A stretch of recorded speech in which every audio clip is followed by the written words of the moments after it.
This is our paranormal podcast because this is our paranormal community, and we want to support you here on RU Media Network. We are proud to be sponsored by the Haunted Hinsdale House in Hinsdale, New York. Here are your hosts, Brian Mersall and Sean Gilmore.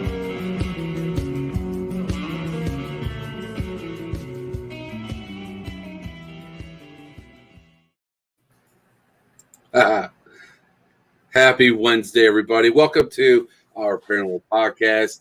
I am the co-host, Sean Gilmore. And I'm Brian Mersall, the co-host. Man, it's been a crazy week. So I know the show description said that we're going to have a guest. Well, I guess he decided that he couldn't make it. So it's cool. We're going to have a fun show, guys. We have a lot to talk about. We had an awesome event over the weekend, and we're going to talk about that, and we're going to talk about some other spooky stuff. So, let's start off talking about this Ghost Hunt for Brian event. Yes, sir. Dude, we raised $3,600 for the Felicia family. Yeah, $3,600. That's significant. We beat the FC Icon. Oh, really? Sorry, Adam Kimmel, but we did. Our little ghost hunt raised more money than your con. And it's not that I want you to feel bad. It's just that I'm feeling really good. You know what I'm saying? Like, that's huge, man. You know what I'm saying? Like, that's freaking amazing.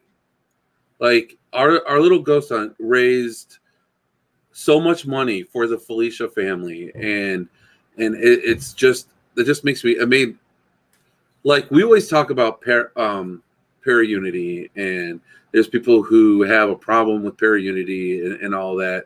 And the thing is that we always promote it, and we're all about it. And this event was the best example of para-unity. The paranormal community came together for a cause, and freaking we nailed it. It was fun. Correct. I think everyone had a good time. It was a great time, and we raised a ton of money. I mean, what more can you ask for? And now hopefully this takes a little bit of pressure off of the Felicia family, and hopefully all the love that was sent out through the event helps push them to that next level, right? Oh, that they need to go to. Brian's just started the second round of chemo, so I mean he needs that, and I think that anybody would, and I hope, and we have Peggy. She just jumped on. Amazing, most amazing person ever. Peggy won the Long Gone doll, and then she sent it to the Felicias. How awesome is that?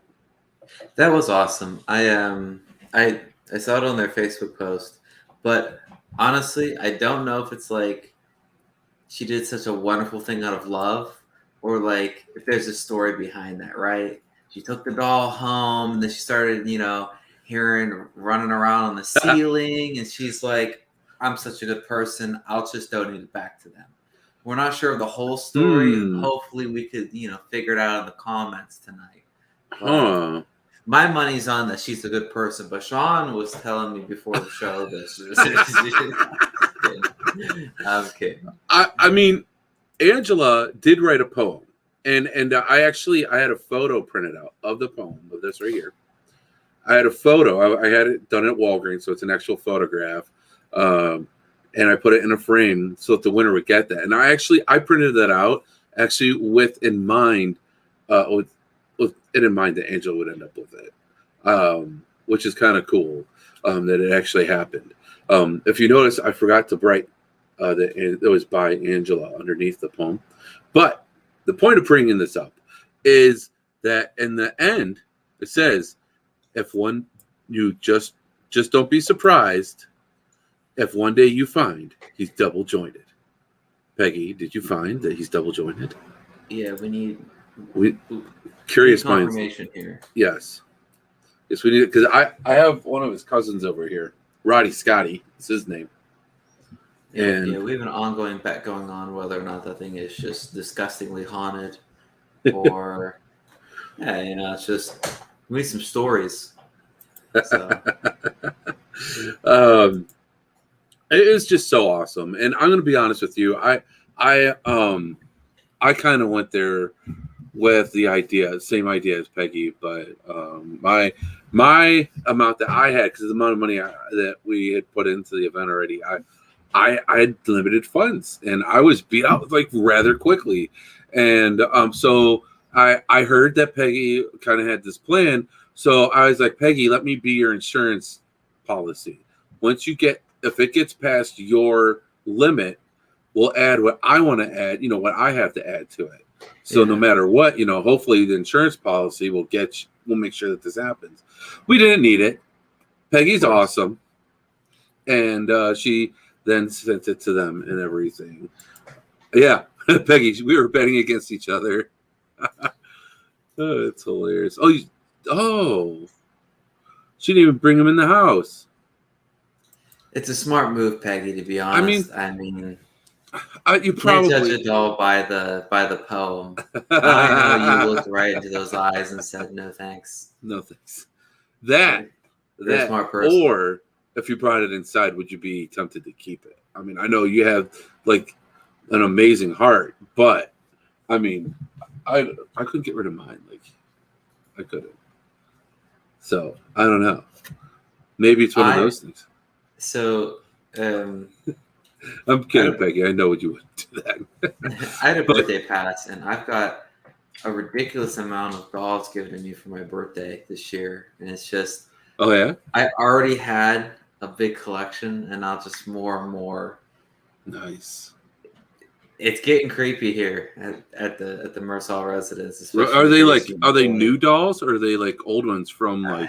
It's the old ones that have been transferred homes, multiple hands. And okay. Just, Oh, so did anyone get you like any dolls from like any shops or anything? Do they know the stories behind them?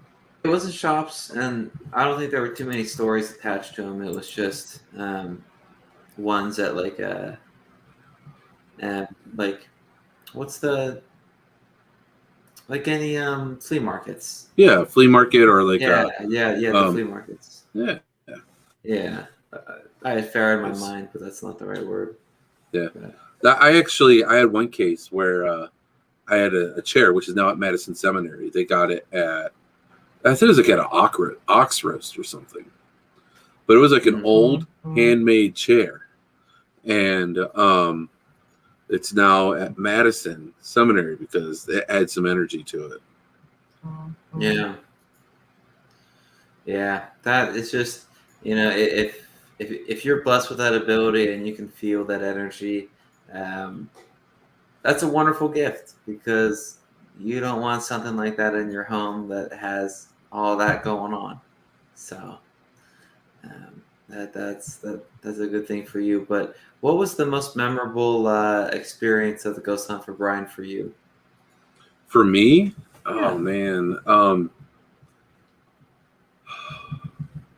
When I was counting the money, they were doing the tickets. They're calling the no, I can't think of the word.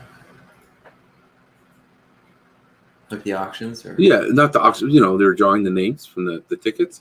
Yeah, the winning lottery ticket things. Yeah, raffle. The raffle. Thank you. The raffle. They're doing the raffle. Man, people were. Thank you, Holly. See, sometimes I need people to think for me. I appreciate that. Even if it's hey, yes, Peggy. Thank you. Even if it is people watching the show, I appreciate it. I actually did a live the other day because I felt bad because I forgot to say someone's name on when I was spinning a wheel for the winners, and so I felt bad. So I was like, man, I don't want people to think like I'm not saying the name because I'm a dick. Yeah. So I went and did an explanation of how my brain works. And this is another good example of it because I just totally got distracted by getting distracted. So anyways, I was sitting there counting the money, and they were doing the raffle, and everybody was cheering. It was so great, man. Everyone was just like loving it. Everybody was so into it, and I was just sitting in the office. I was like, man, I wish I wasn't doing this right now, but like I had a plan, and my plan was to take whatever amount there was that was an uneven amount and make it an even amount, because I didn't really feel right getting raffle tickets. It's like, how like shafty would that have looked if I would have won stuff. Yeah. Like the guy's throwing it and he's winning stuff like that's. But I wanted to find a way to donate too. So it's either going to be the doll, the long gone doll, or it's going to be this. So I was trying to count the money, and I don't know. I must have distracted me because I was loving it. I actually messed up with the count by accident. I suck, but that's why I was like, man, I need Brian. Where's Brian? He's the business guy. I need Brian here. But it's cool. It ended up good. $3,600. So I evened it up a little bit, dude. Last week we had Attic Junkie on. Yes, they donated $75. They donated $5 for each order they got over the weekend. And then he added another $5 just to make it an even 80. Yeah, I was one of those. Like I said on the show last week, we've got beautiful things coming for you guys. We're going to be showing off all the items that we got from Attic Junkie, the mini RAM pods, and the SLS camera. So much good stuff. And Sean and I are real excited to show you guys. Heck yeah. Yeah, man, he's got really cool stuff. I had the bear out, but again, I got nothing with this bear. Which is, I mean, it's fine. That's the validity of it. I agree. I agree completely. When I got the tripwire thing, that thing goes off actually quite frequently, and there's times when I kind of wonder. I'm like, is it supposed to be doing that? Yeah. And so yeah, it's I think that it does add more to the validity because I've tested it. It works. It's just and there was like a gym auditorium area, and I put it on like some random chair. I'm like, where'd the bear go? I'm like, help me find the bear, and they wouldn't do it. Yeah. Oh, Holly, she won Broken Bow, dude. That's it down in Oklahoma. That's cool, right? Dude, that's going to be a cool investigation. And I hear that they make food for you.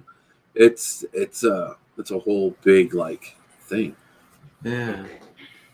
So I'm excited. Tom McNicholas, a friend of mine, he won Wildwood Sanitarium, and he messaged me and he's like, "You're coming with me." I'm like, "I'm not going to argue." So that's cool. That's a bucket lister for me. Yeah. 16-hour drive. We got to get a rental for that, huh? Yeah, get a rental. Yeah, I would. Sean, we got to talk about something a little controversial, and I hate to have something controversial about this beautiful event. When I was watching your solo run, I couldn't help but notice, like, the camera was, like, moving a little bit as if someone was holding the camera. And I'm just thinking, I mean, first off, Sean's a good-looking guy. He's wearing the ghost helmet. He's, that's great. But I couldn't help but notice the camera moving as if it was as if Sean wasn't doing a real solo run. It was just he was like a EVP tech in the basement with some people wearing the helmet, which is fine. I mean, I was proud. I was a proud co-host. So about that. How much did I donate, Sean, for you to go there? Just kidding. Well, here's the thing. All right, let's. I understand. Hey, I did the ghost helmet. All right, I want to throw this out there. I did the ghost helmet. You know who didn't do the ghost helmet? Are you serious? Denise did not do the ghost helmet. She did a solo in the basement. Now, here's the thing. I wasn't even in the basement. But here's another thing. The room I was in, I think was more active and more scary than the basement. So I don't know. You watched the video. I was sitting next to that mirror. Yeah. And that It, mirror, like, it's like a door. I felt like I could walk through this doorway. That shit was scary. And the whole time, like I was sitting there, and so Amber had me move to face the mirror, and I did the ghost helmet for an extra 5 minutes for this, and Amber gave me another $20 donation for this, and so, I was facing the mirror, and I felt like there was something behind me, but I couldn't tell if it was like behind me, or if it was like behind me in the mirror. Yeah. Weirdest feeling freaking ever. And so, and I got up as soon as I took off the helmet. I got up and I started walking out of the room. I was like, holy shit, it was in the mirror. I knew as soon as I felt that mirror behind me, I was like, that was behind me in the mirror. I don't know what's going on with that mirror. Gross. But dude, that earlier that night, I should pull this up. Earlier that night, we got a disembodied voice in that same room. Oh. Let me see if I can pull that up and then share that. So can you describe where the room was for everyone listening? The room that I was in was on the top floor. They call it the mirror room. It has a huge mirror in it. I mean, humongous freaking mirror. It's like if you took one of those like big long bathroom mirrors, like they're in like a public bathroom, and like turned it and leaned it tall, like lateral. Yeah. Against the wall. Okay. And so it was upstairs. And the upstairs, I think, was the most active area that night. But from the stories that I got, I honestly didn't get to investigate a whole lot. That was like the most investigating I got to do. Really? Yeah, because I mean, I was working. Okay, that's cool. Yeah, and that's something very important, like for investigators to pivot. A lot of people might have like itineraries, or they might have like a schedule going into it saying that the hotspot's going to be the basement, but being able to be flexible and pivot to wherever that you guys have the most activity on at the night, that's the key. Holly got pinched in the basement. Ooh. Okay. Benny used the ghost helmet in the mirror room. Yeah, I heard from Sean that that's a crazy experience. Now, Holly actually got sick from it. Sean, when you put this ghost helmet on, this is the first time you used the ghost helmet, yeah? Yes. Tell everyone kind of like how the ghost helmet felt, and how would you describe it for someone who's never used it? So, like, I felt like a numbing in my head. Like it felt like yeah. It felt like a pressure kind of like in my head, and it's kind of like a numbing feeling. When Austin said it, that people explained it as like it silences the noise or whatever. That made sense to me, because it's like a numbing, it's like a pressure on your head, but around the rest of my body, it's like I felt more energy around me. It's like I couldn't tell if I was sending out more energy or if I was sending more energy, but yeah, it was interesting. Okay. But as I was sitting there, that window felt like, that mirror felt like a doorway. Like I could go and just walk right through it. And yeah. And guess who's here, guys? Who? How's it going, Katie? What's up? My bad. I did not realize what time it was. I'm so sorry. I was putting together this circuit. I've been waiting on the parts, and I just got them in today, and I got carried away and lost time. I apologize. Austin had to call. My phone was in the garage because I had it all set up, ready to do this out here. And so I didn't think about it. I wasn't hearing my messages. So there's that. Anyway, I have so many excuses. We could do a whole show on that. But anyway. But hey, I know what it is. You get excited. You've been waiting to get started on a project, and you then you just get sucked in, man.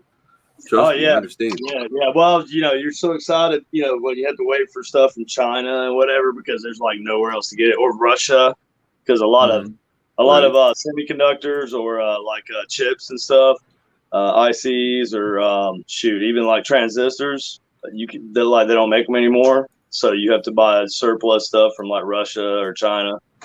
Yeah, there's a lot of stuff on back order, but I have to say, your shirt pretty much explains it pretty well, though. I didn't even think about that, but yeah, it does.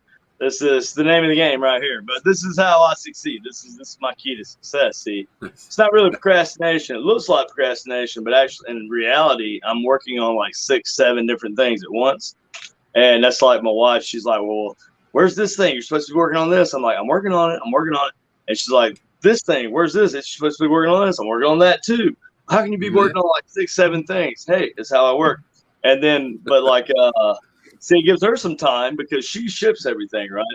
So, but then, I work on everything all at once, so that means everything gets finished all at once. So, one day I'll hit her with like 12 packages and shit, and that's what you get for rushing me, Okay. Right? Hey, trust me, Brian. This is what you had to look forward to. Brian's engaged, so man. Hey, almost 21 years. I mean, nice. We're best friends. So we've been together since we graduated high school. So nice. I've been married now 15. So right. Well, I guess if I had any kind of advice for anybody about to get married, it would be like don't ever hold back.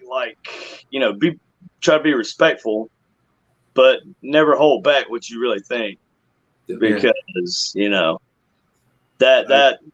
They just try to be as honest as possible about everything. Obviously you got the whole, the trap questions. Does this dress make me look fat?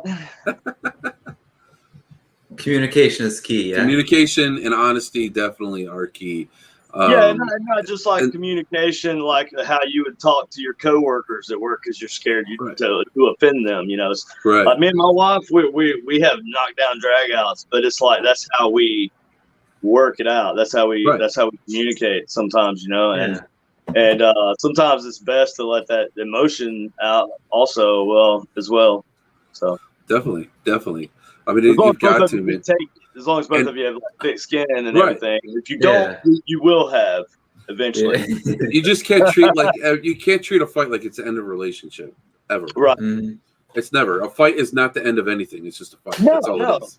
It's a disagreement, right? It's just a disagreement. People need to understand that. Just because you disagree with somebody else, I mean, other people are allowed to have other opinions, right? And that's like the you don't have to share opinions to be with somebody. You don't Now Brian's ready to go get married. Now I just realized something. Yeah, jump right on it, man. I forgot something. Hey, you have kids while you can. Yeah. Now, real quick, actually, before we do this, before you got on, we were kind of talking about the Ghost Hunt for Brian event that was at the Middle Point School over the weekend. And I just wanted to play this clip real quick because I did a solo run in the mirror room with the ghost helmet on. The mirror room. That's no, I got it. Yeah, the room with the big, huge mirror. Yeah. I remember now. I had to think for a second, but yeah, I've only been there once. So that was my first time being there, man. It's a cool place. Right. Yeah. No, it's super cool. I wish I would like to get up there and with me and Austin and everybody at UGPN can do like a just a private investigation. Definitely. So I just want to play this real quick because this actually happened just a little bit before I was there. So here. Yeah. You need about 5 minutes. You need about half the time. Mom? Just chill with us. Why are you scaring? Yeah. Why are you scaring people? Where are you?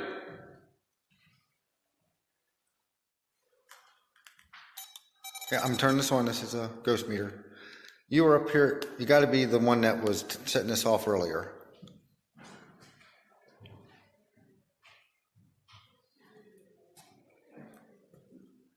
Okay, you're scaring this young lady here. Why don't you come over here and touch this green light in my hand?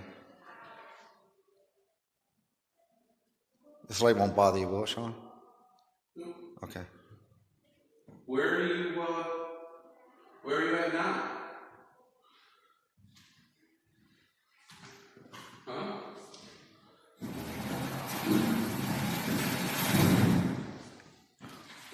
Or are you only tormenting the ladies? Where are you at now?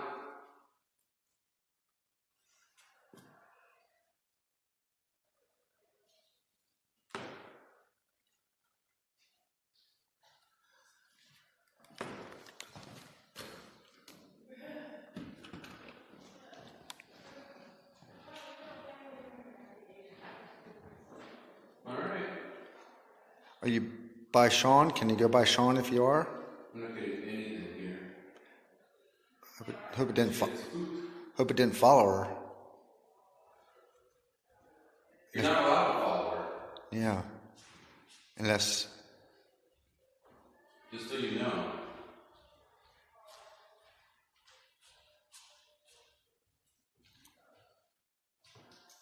Unless she saw a reflection in a mirror. It very well could have been like a light movement.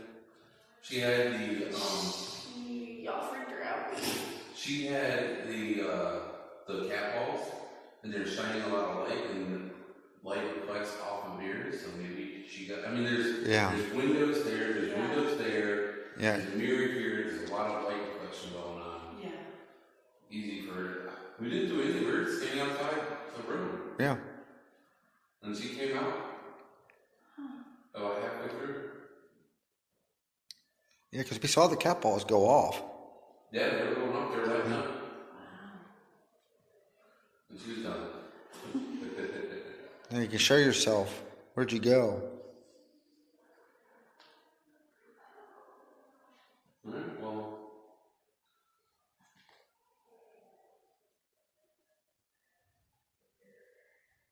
We'll be around tonight.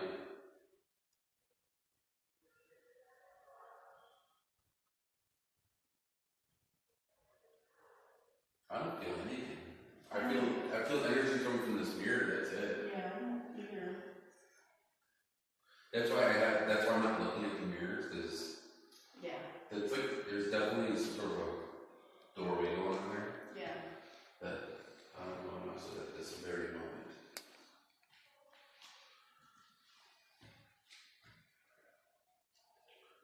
Alright, well, if there's somebody here that was scared her, we wanted to be scared too. Yeah, let's go. Good. Good came up after that. Oh. Good. Good, I want to be scared? Scare us. I feel like it's in that, so the doorway right here, but it's crouched like closer to the right, like it's hunched over. Are you in the other room?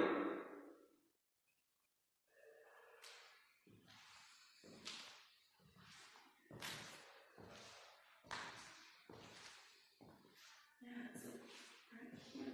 I don't know, it's just weird.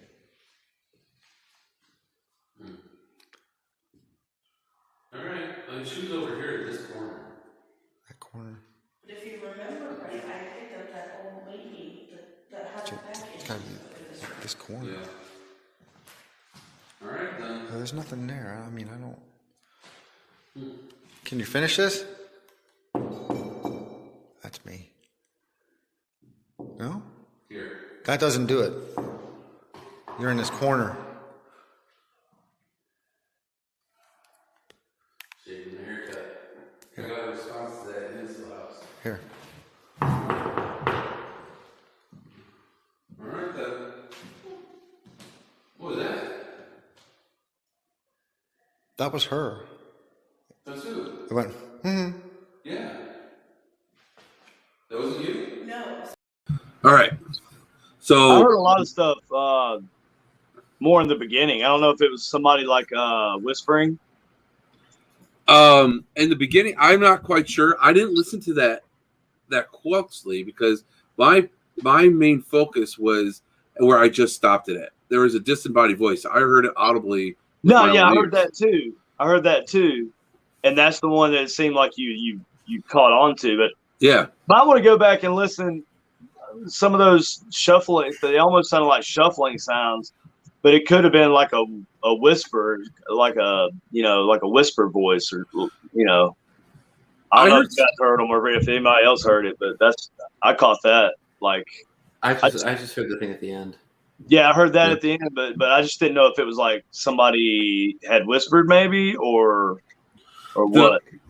There was a part where people were talking like in the hallway. Now, I heard some parts where they were talking in the hallway. Okay. That's a little different. Just go back and listen, whenever you get it. Yeah, definitely. Yeah, and I do apologize. But I did hear the disembodied toward the end, though. Yeah. I thought that, so that was sent to me, and it's not my video. So they sent it to me to share it with me. And I thought that this was the trimmed version that they shared on Facebook. And I even just shared it on my page. I didn't realize it was the whole. So that wasn't okay. So I didn't realize that we were gonna have to sit there and listen to the whole. Well, whoever's video it is, go back and check some of that stuff at the beginning there. I'm gonna go back. Actually, I'll go back and I'll check it out with some of my video editing software. I find that's the best way to. Yeah, it is. It is. And if you ever get something that's like really low and it sounds like it's in the static, there's a technique to build it up. What you do is you can use like Audacity, and you open up your audio file, right? And then you open up a second track, and then you play the audio file and record over the same audio file on the second track. Does that make sense? Yeah. And what it does is it keeps building up the lower signals.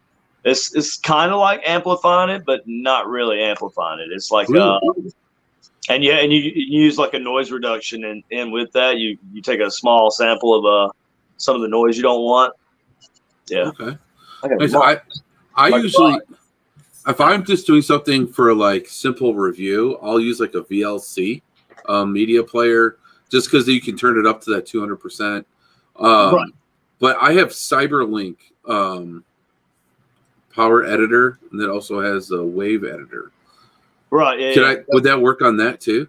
It probably has. Most of them have about the same kind of setup. Audacity's free, so I use it. And as long as you have a multi-track, set up where you can like record, where you can like copy that damn moth, man. Where you can I'm in my garage. If you could copy that original track, and then paste it into another track, like a separate track on the same page, and then play it over and record the same track over that track. Does that make sense? Yes, it does. I'll hit me up later, and I'll send you a link to a site where the guy goes into super detail about how to do it. Yeah, I mean, any sort of thing, because we're always trying to find ways to make it so it's easier to hear them, and without ruining it or trying to without going too far with adding effects and things like that. Right. Exactly. Yeah. Because it gets to the point where thank you. It's hot. Thank you. Yeah. So it gets to the point where it's like you're it's kind of like with your pictures when you wanna like do a little editing just to see if you can highlight certain areas, or you get to a certain degree where it's like, okay, how far have I gone too far with the adding effects? Maybe might be stretching it a little bit to get this, but yeah, definitely, yeah.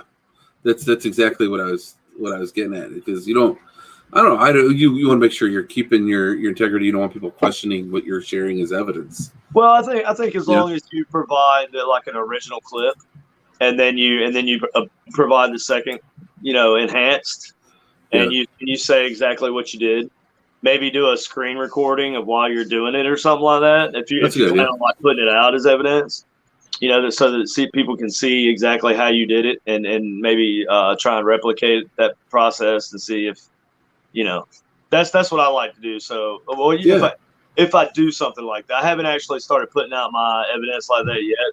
Well, I started to, but I got a little tied up with building ghost boxes. Ghost boxes. That was kind of accidental, man. Everybody's like, hey, man, I seen so and so's got. Oh yeah, you got an MIB. Yep. Yeah. I got a new model that I started using, a different radio. It's the same brand and everything. Yeah.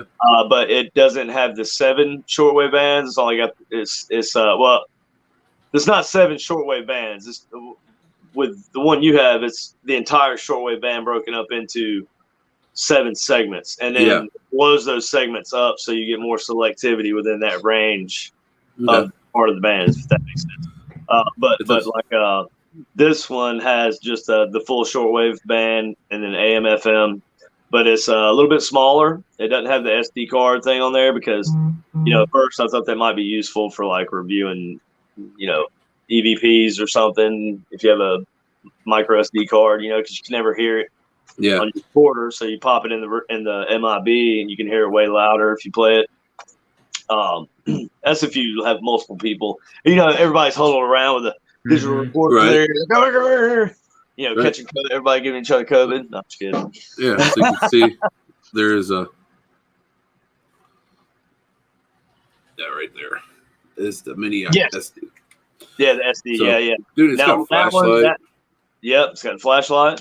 It's just handy, man, to carry around. Now, the new one doesn't have the flashlight, but I'll still provide the older one if that's what people want in particular. But I noticed there were a lot of people who wanted an audio out jack for like a headphones, and the model you have it's like I can put that on there, but it's really pushing it because there's not much room inside of there. I'd have to start adding on to the enclosure. But so the new one has a headphone jack, and it's got a little bit different sound. I like the M a little bit better. So anyway, nice. MIB's great, dude. And for the price, I mean, definitely. I don't think it would beat it. Definitely. I want to show you something real quick. I got the MIB, and I was really excited. I did this did a video with Austin, and then I came home. I was like, well, I'm going to show people, how fast it sweeps and everything. Show people what it does real quick. Okay. So I started recording. I don't investigate in my home. I know that there's spirits in here. I live in a 100-year-old home, and I have kids, and my wife gets scared. I don't want them thinking that it's okay to start trying to communicate. That's just I set my ground rules. And how young are your kids? 8, 12, and 13 now. Yeah. Well, I have a 17-year-old, and she's been coming around with us. She started going to the little public events when she was about 13. 14, and the public events they're pretty family friendly. Normally not done at I would never take her to an evil anywhere I thought there was some evil or something, but I want them to kind of follow in our footsteps and take up the mantle one day. So no, I'm okay with that. I just don't. When I was a kid, I lived in a home that I didn't feel safe in because of the activity.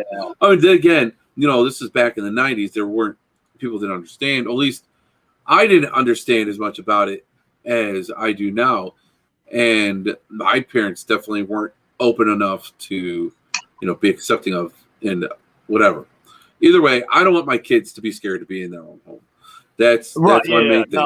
That's what it comes down to. But yeah, I've taken them to little investigations. I've let them try the dowsing rods and stuff. But I have the ground rules. And also the thing is that my wife is not in the paranormal at all. If she starts getting scared, then that's going to make me doing the paranormal that much harder. So I set these ground rules. No, I got you. I get it. So I turned on this radio real quick, just with no intentions of communication, no nothing. I just turned it on just to play the sweep. Mm-hmm. This is the original version of the video. It's very short. I played it for a very short time, and you're going to see why I turned it off. Okay. you hear that? We'll do it again.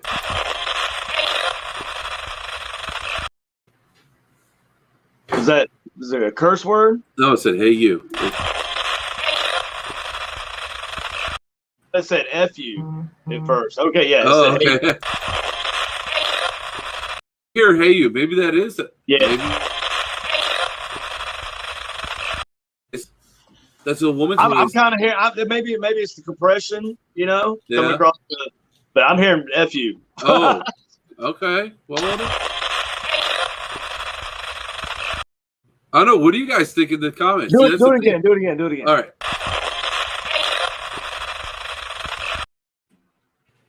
I'm hearing "F you." You're- That's just me. Okay. Well, that brings a whole nother. See, if that's now I'm gonna have to. I mean, I could see how you would think it would be "Hey you," Yeah. but well, I mean, damn it. Hold on, I gotta It's all get right. my phone charger real quick. All right. But that was on the MIB. It was on for literally not even 30 seconds, and boom, communication. And it's a woman's voice. And the thing is that the spirit of my house, the predominant spirit of my house, is a woman. Mm-hmm.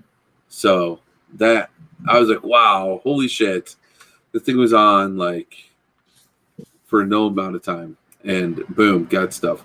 This is we're gonna have when he gets back. We'll have Katie. Usually we have our guests, introduce themselves a little bit more. We're going to do that right now because we just kind of jumped right into this.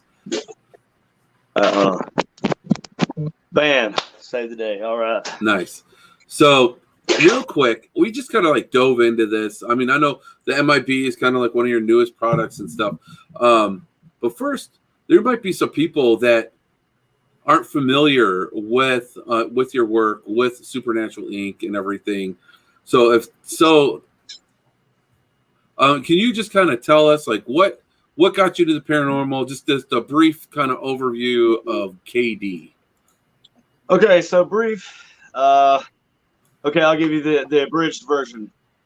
I've always had an interest in paranormal. I had a couple experiences when I was a little kid, when I was 8.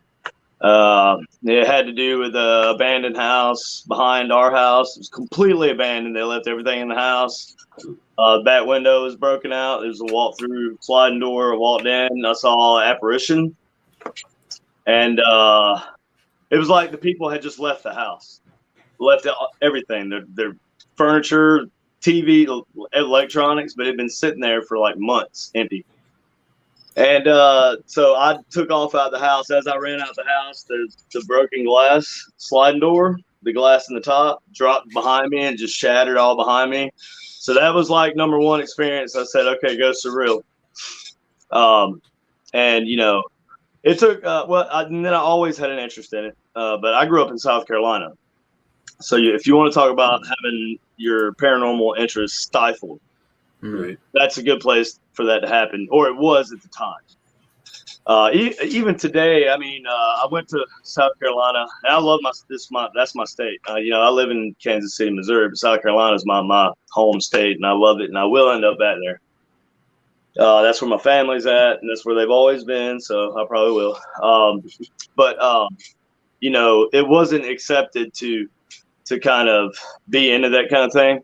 Right. And it was the 80s. You had the Satanism scare and all that. So everybody thought everything was devil worshiping, and but they missed a book in my local library. It was a demonology book. It was a really old book on demonology, and so I would go to the library and read, and you couldn't check it out. So I would just go there and read it. And so I read everything about that. And I had like an encyclopedia of weird stuff or something that my grandmother had bought.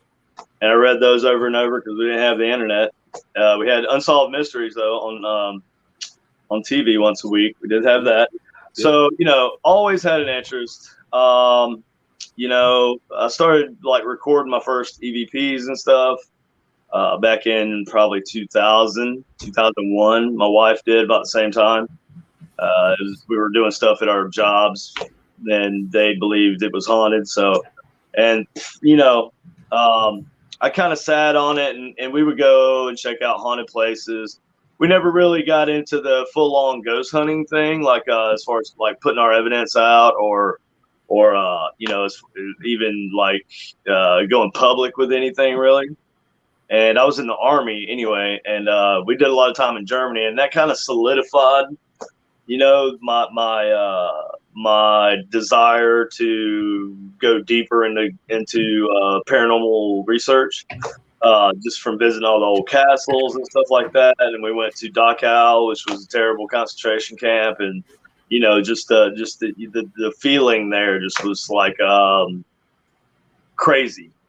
Yeah. I mean, I can't even explain it. That place was a feeling of sadness, like it was overwhelming. Yeah. And I was like, well, when we get back home to the States, we're gonna start back, doing our thing. We're gonna start ghost hunting and putting it on Facebook or whatever. Well, we got back to the States, and then Katie got pregnant, and we were in Louisiana. And, we went and checked out a couple things, but we couldn't do much. She was pregnant. And then I had been blown up a couple times. My vehicle had hit a couple IEDs, separate occasions in Iraq and Afghanistan. And I had some injuries to my knee and my back. I've had several and by that point, I'd had several knee surgeries and a few procedures done to my back. And they pretty much told me that they were going to retire me. So they retired me because I was broken, and they give me a little check every month, and it pays the bills. So I worked full time still when I got out of the Army, but that's when we started doing that's when I made Supernatural Inc. And I really say I made it when I made the Facebook page, but I mean we did a little Google thing and started and everything. But so I made the Facebook page, and that was official. Like Supernatural Inc. is the thing, and that was in 2015. And we did a lot of local stuff, and we ended up working a lot with PTF, Paranormal Task Force, and they're kind of like the one of the bigger paranormal investigation teams, like official, like they have a board and everything, nonprofit organization, and they do a lot of stuff in Missouri and in Illinois. Greg Myers runs it. He's been on Ghost Adventures several times. But anyway, so Greg Myers kind of mentored me through, he encouraged me because he noticed that I'd like to build things to try on investigations, and that's where I got the nickname Paranormal Mad Scientist was from Greg. Nice. Because I think I brought my ghost helmet, one of my early prototypes, out to Pythian Castle in Springfield, Missouri. And to just test it out, and he was like, "What in the hell? What is this?" And I was like, "Well, it's kind of a long story, and you might think I'm crazy." He said, "No, I don't think you're crazy. I think it's awesome. You're like a paranormal mad scientist." And that was just like, he was like, "All right, that's it." And then nice. So just kind of went from there. I was building equipment for people, and I wasn't trying to sell anything.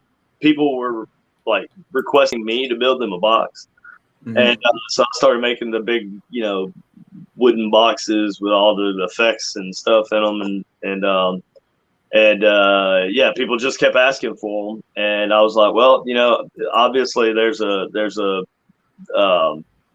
lot of people out there who are interested in this type of research, ITC, and so it seems like a demand, so I'm gonna do it because there's only so many ghost boxes you can actually get that are actually like anything beyond like you get your SV7s, and I love SV7s still.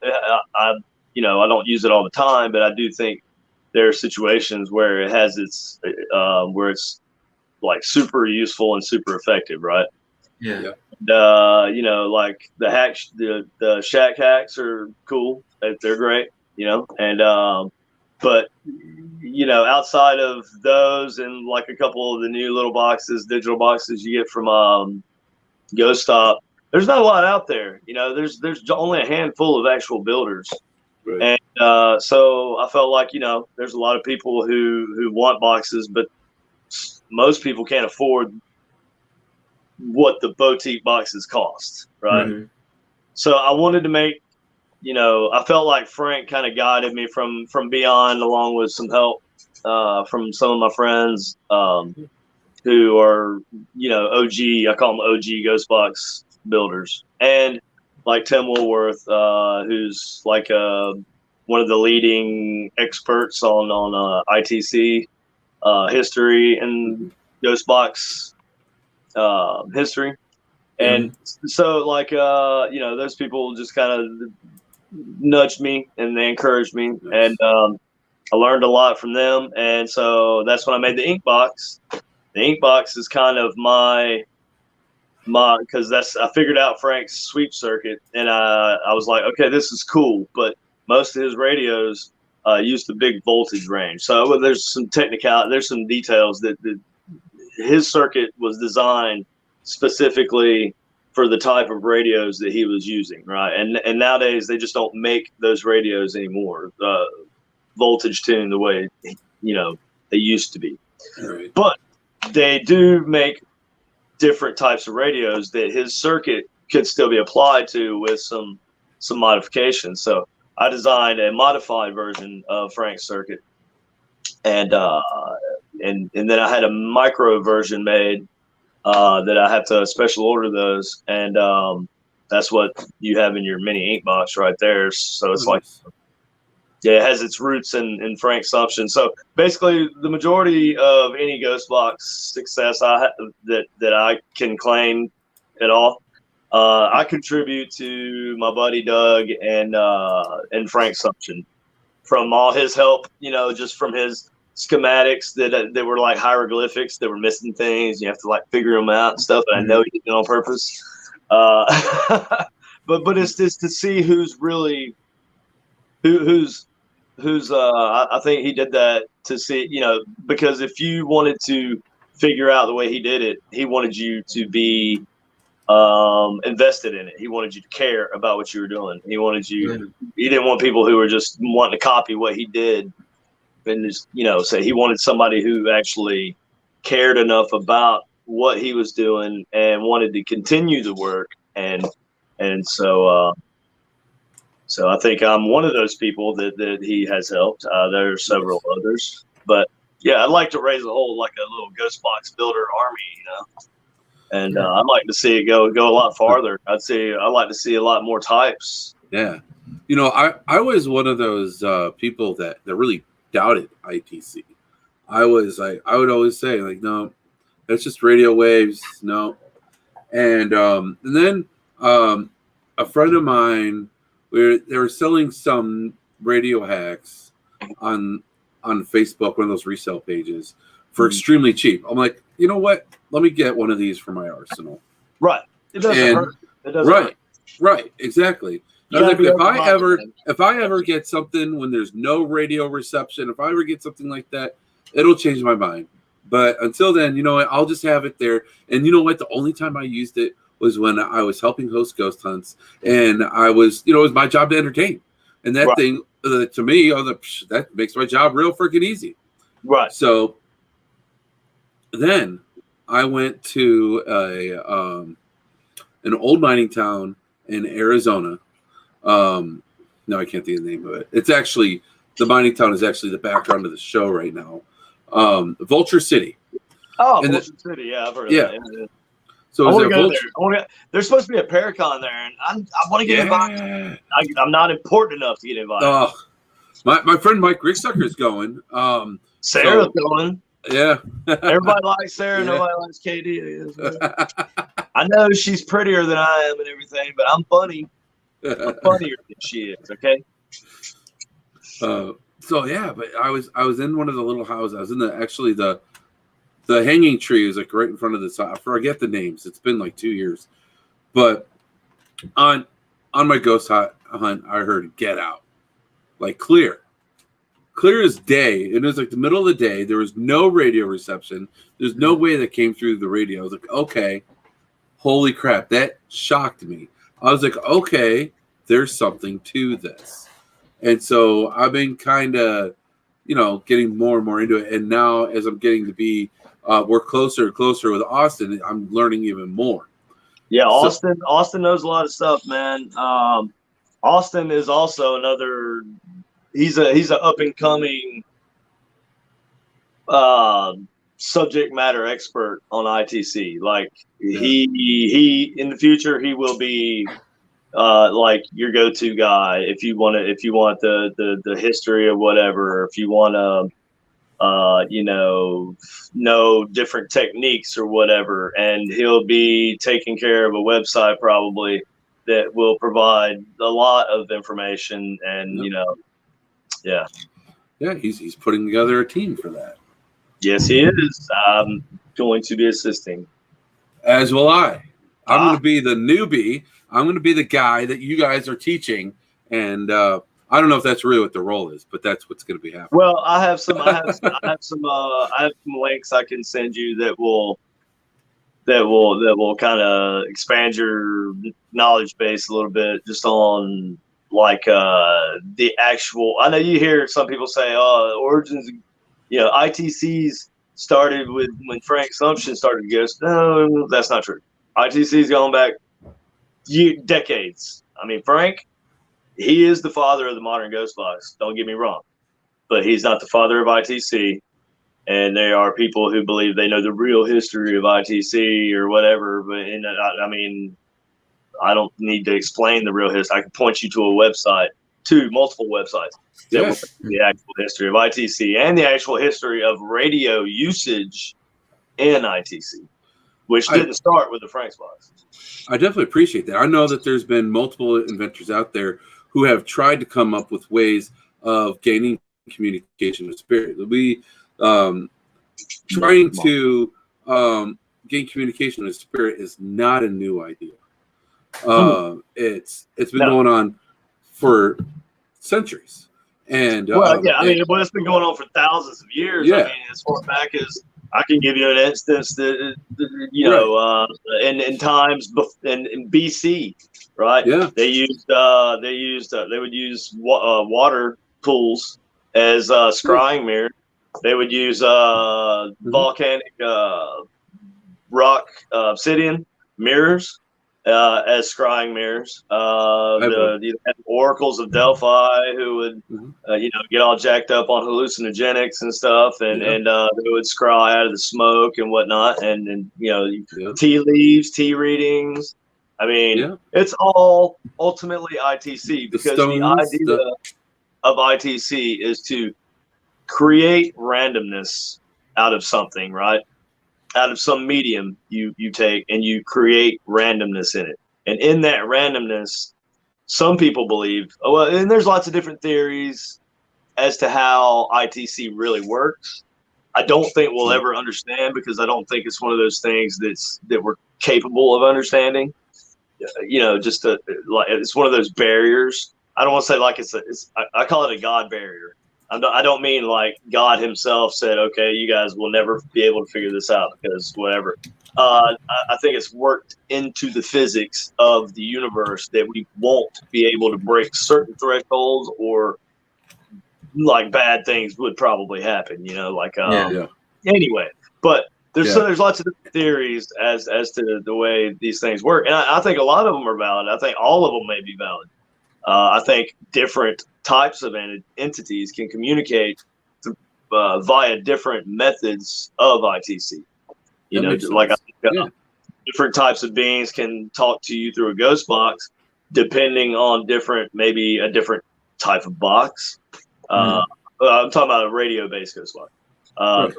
Maybe a different type of box, a different brand, because most boutique boxes are made of, like, people don't build their own radio circuits. Frank's done that. Frank did that a lot, but there's not a lot of people that do that anymore.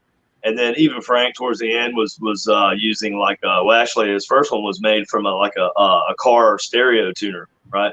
But so the different electrical component or electronic components within the radio could play a factor in what type of beings that you're able or it's easier for them to communicate with you. It could be bandwidth or band type dependent. It could be FM. Some things communicate better through FM. Some things maybe communicate better through AM. Have you tried shortwave yet on your? I have.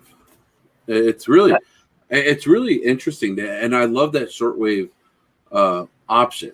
Honestly, when the times I've had this and I've been investigating, there have been like on Saturday, Mike had his ink box going outside. I'll tell you what, I have never seen any sort of a spirit box or ITC device respond the way that it was to Mike. It was insane. Mike's good. It's practice. Dude was having a full-blown conversation, like nonstop, and there's like, and it was like, you know what it sounded like? I can do the same thing, and I'm telling you, okay. Yeah, I just want to say this real quick. Okay, go ahead. I'm sorry. It kind of sounded like a conversation you would have with Bumblebee. Right. Then it's funny that you say that, because that is one of the methods that see, I don't even know if it's even actually been categorized or not, but there's I've kind of self-categorized different methods or different ways that spirits can communicate via ghost box. One way is somehow their voice is able to can be produced in a radio frequency. Right. And that frequency could be changing constantly due to the nature of the existence that they exist in. Right.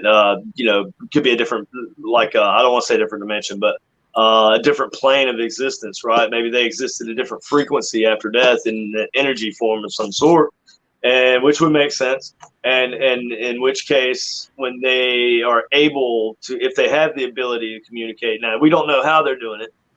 Some people believe there are operators on the other side that are facilitating communication via some sort of equipment or instruments that they have on the other side. And that's a possibility. I believe that could be one of the cases. So one of the methods that I think that I don't want to say ghosts. When I say ghosts, by the way, just as a preface, I mean, ghost to me is the phenomenon of something seemingly intelligent, but is invisible to our senses. Okay. Right? We can't see it, but we can communicate with it at times, and it seems intelligent, and it can interact with us sometimes, maybe. So but we don't know what it is, because at the end of the day, it's just like the Ouija board rule. You don't know what you're really talking to unless you have some sort of ability to see what you're talking to, which some people may have that ability, and good for them, because I don't. I'm jealous. And that's why I made the ghost helmet. But so the bumblebee effect, or I call it the bumblebee method, because it's you're getting bits and pieces of radio. And it's obviously people talking on the radio, but you'll hear 3 or 4 voices say 3 or 4 different words, and they'll line up in a sentence. And it's valid and a direct response to what you asked. That's what I call the bumblebee method. Yeah. Oh, okay.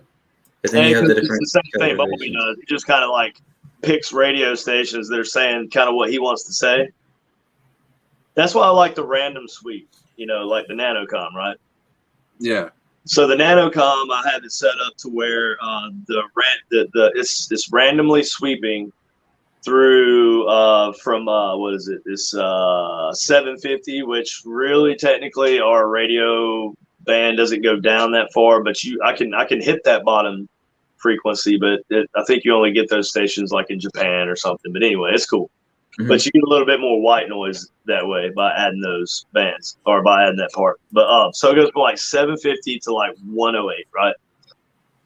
So it'll jump around randomly to random stations at random speeds that could be anywhere from, and sometimes I'll make it adjustable upon request, but it'll be a random speed anywhere from 10 milliseconds per station change to 200 milliseconds per station change. Oh. And so what you'll get is I have a analog. I have a wire that reads I have a circuit set up to read EMF around the box, and the box also creates a little bit of EMF too. But so this EMF detecting circuit derives the randomness or the random functions in the nanocom computer. So what you get is EMF spikes and drops or fluctuations are changing the random seed, which is the order that the stations go in. And it's also changing the speed and picking the random speed between the two chosen, like 0 or 10 and 200 milliseconds, every time you jump to the next channel. Okay. Does that make sense? Yeah. So you're kind of, so if we believe, right, if we walk around with our K2s and our Mel REMs or whatever, we believe that we can say, okay, like with the K2s, can you light up the lights on the K2 for me and just let me know you're here, right? Mm-hmm.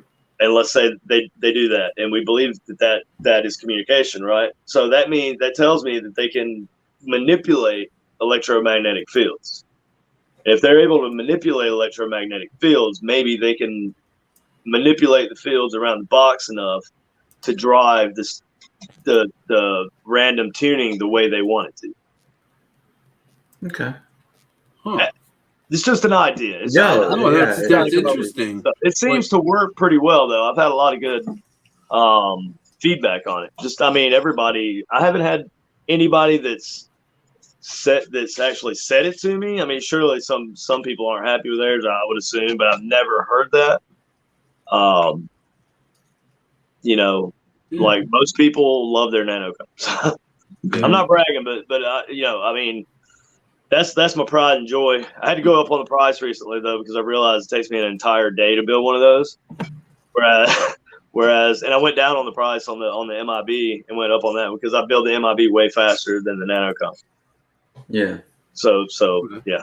Anyway, but yeah, that's just kind of how I look at communication. Like Frank believed he was in communication with aliens. So I mean, at one point, Tesla, when he first turned the first radio on that had ever been built.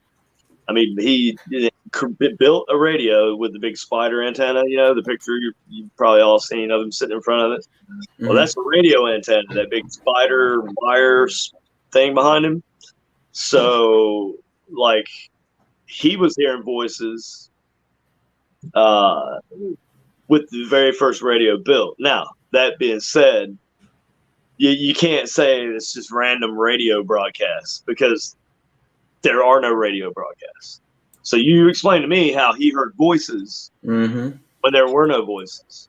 Right. And he said it sounded like human voices, but he could not make out the dialect and he couldn't understand what they were saying. Now, that's kind of interesting because had it been like Russians or somebody that had beat us to radio or whatever, he was from Eastern Europe. He was from Serbia. Is it Serbia? Is he Serbian? I want to say he was Serbian, but I'm not sure. Anyway, he was from an Eastern European country. Anyway, I know that, right? And that was that was Soviet Union times, or right before Soviet Union time. Anyway, so if that had been the case, if he had been picking up transmissions from Germans or Soviet Union, then I would assume he would have noticed the dialect because he spoke like 8, 9, 10 languages, right? Mm-hmm. All Eastern European languages. He spoke Russian, German, just everything, right? And he couldn't make out the dialect, and that just seems kind of funny to me that everybody just kind of omits that and just chalks it off to him, being crazy. But that's kind of funny that the crazy guy, we still use his invention right now to power everything we have. Right. That's true. On a couple investigations that I have worked with in Austin, he had a direct link. Yeah. I have a couple questions about this direct link. I don't know much about the direct link. I really can't tell you as far as technical specs. I don't. I mean, I know it's Jay's, but I like me and Jay are friends, but I don't know much about like how he does them. I haven't taken a close look at them, and he's like one of the only people that hasn't like been like, hey man, you want a box? I want to see right? Jay. If you see this, send me a damn direct link. What's wrong with you, man? We'll trade. The direct link is cool. So it's like an old. It looks like an old computer speaker, and it's you. Yeah, I mean, I've seen it. Yeah, I'm explaining it to the rest of the Facebook world, and possibly Brian. Because I don't know if he's seen one. It's got a. He's explaining it to me in nice terms. I'm explaining it to everybody. Just look him up on Facebook. Just pull it up on Facebook. IDC. Just look at the pictures of it. And he's got tons of stuff, videos. As you're asking the questions, right? You push the button and you let go, and then you get the answer. Dude, it's really cool. It's really wild. Right? Yeah. It's like a mute function. Yeah. And you hit it and it unmutes it. Yeah. Yeah, I like it. I like the box. I like the box. Don't get me wrong. I just don't know much about. I mean, I know I have an idea of what he's doing, but I mean, I think every builder should have their own kind of thing. Yeah. And I think we all kind of have our own kind of unique spin on each of our boxes. Yeah. Same way with the NanoCom. Yeah, that's what Austin says. It's the same as the NanoCom. I've seen more. I'm just curious. The S, is that a thing? The capital. NanoCom S. Yeah, I mean it's the only NanoCom anymore, but it's just that was a model name back when I had the NanoCom Plus, and the NanoCom S was like the smaller version. But now it's like the only one I make. But so eventually it'll just be the NanoCom, I think. Yeah. But the antenna touch. Okay. Well, you're talking about the yes. Okay, so the antenna. I can explain that if you'd like me to. Yeah, please do. So basically, the type of I think he's using like a digital radio chip. I'm not 100% certain. Don't get mad at me, Jay, if that's the case, or if it's not the case, because I don't know. It's basic. Anyway, so I use them too, and because they're very controllable, they're very, man, you can do so much. It's almost, the possibilities are almost limitless. Just depends on how long you feel like staring at code. Now, the cool thing about those radio chips is the antenna is linked to the ground, right? So you can basically run a wire if you want to whatever to I've used bolts like a stud coming out of the side of boxes, or you can just run it to a little like a headphone jack and like a wire to the ground, and then that right there makes where you can plug in like one of the plug-in antennas. You've seen those, right? Yeah, it looks like a little 3.5 millimeter headphone plug-in. Mm-hmm. Right. Okay. You plug that in, and you can use that as an antenna, or you can just leave that out and put your finger on the antenna jack itself, and then it turns your body becomes an antenna. Yeah. So basically, you could look at it like it's a form of channeling. That is, wow. That's like that to me. Then you become a part of it. Right. That's the one thing that. Well, it's like then okay. For example, the NanoCom is not meant to just turn on and sit down somewhere. Right. It's meant to hold in your hand and to be like part of your psychic. I mean, you're supposed to try and use some to focus and because there are some people who believe that their psychic ability facilitates or helps to further facilitate their ability to talk, communicate via ghost box, right? I have heard that, and I've heard people say that using the spirit box or what have you actually helps open themselves up. And I mean, And then, it's like with human biology, where all psychic abilities are going to be different. They're never going to be. Some people will have similar abilities and they'll work similar, and other people will have different abilities and or the same ability and they'll work completely differently or whatever, And I think that in the 21st century, we've discovered that there might be another additional psychic ability that had gone unnoticed until modern times. And that's I call it what you want. I call it what was it? Techromancy. Okay. Techromancy, because it's like your ability. It's like some people have a greater natural ability to communicate via electronic devices. You know what? I think I've seen that. I don't know if you've ever met Eric McGill, or if you know who he is. He was in my old team, Ectovision. I don't think so. We would be investigating, and he'd be like, "We're getting an EVP." He would know when we were capturing an EVP, and we used the real-time digital recorders. You talking about damn it.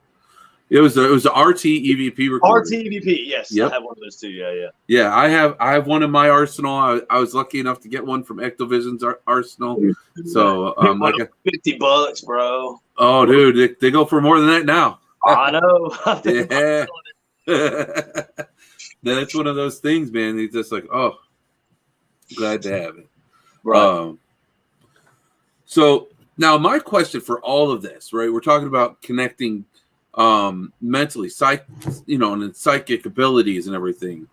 And if you go back to Paranormal State, on that show, they would always say, "Don't do EVPs. It's like using the Ouija board. It's Yet they were out there doing like witchcraft ceremonies in a lake with a sword. That's true, but that's not the point.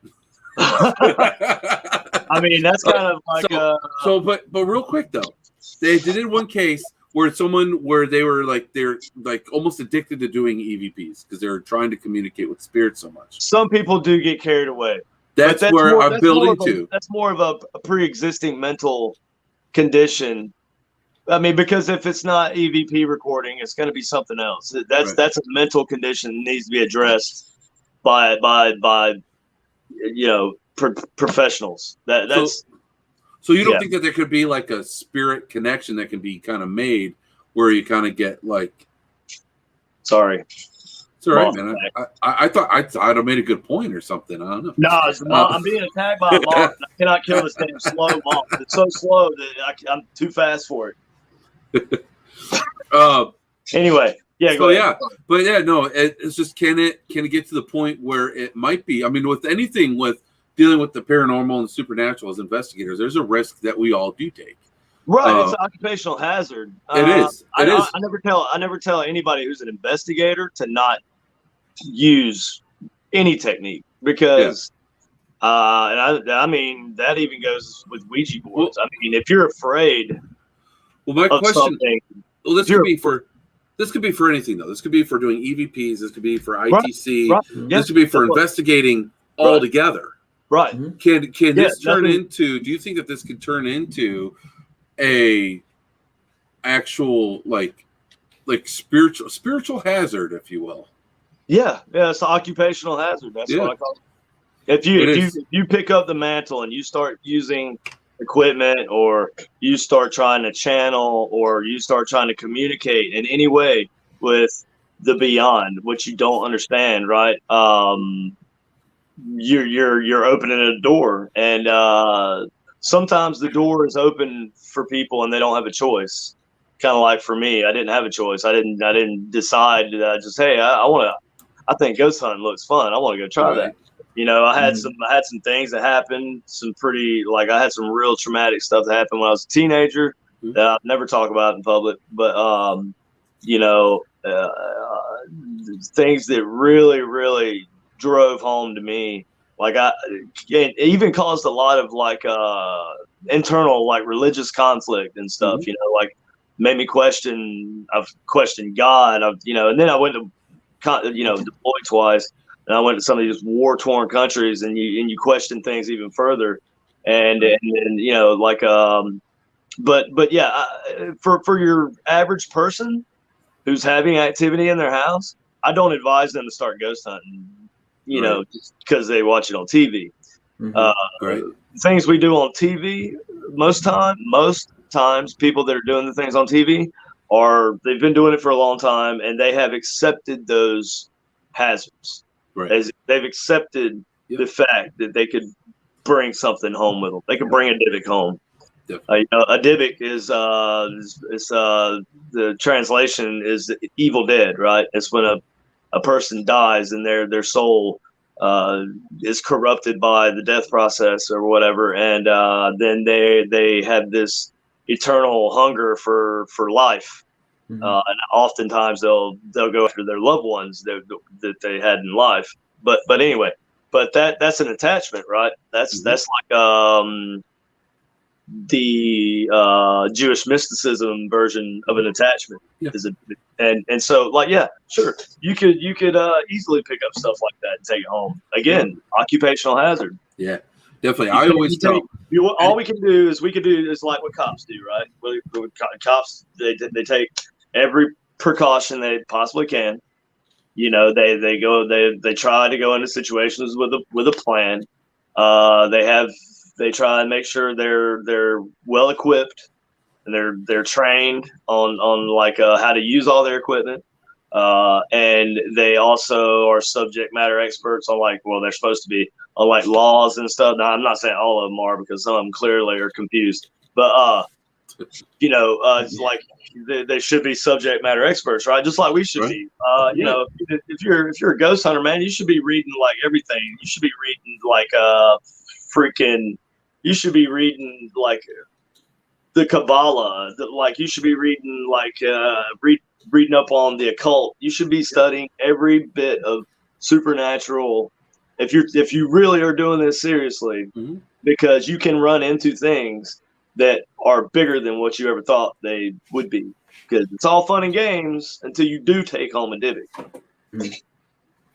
This plug right there.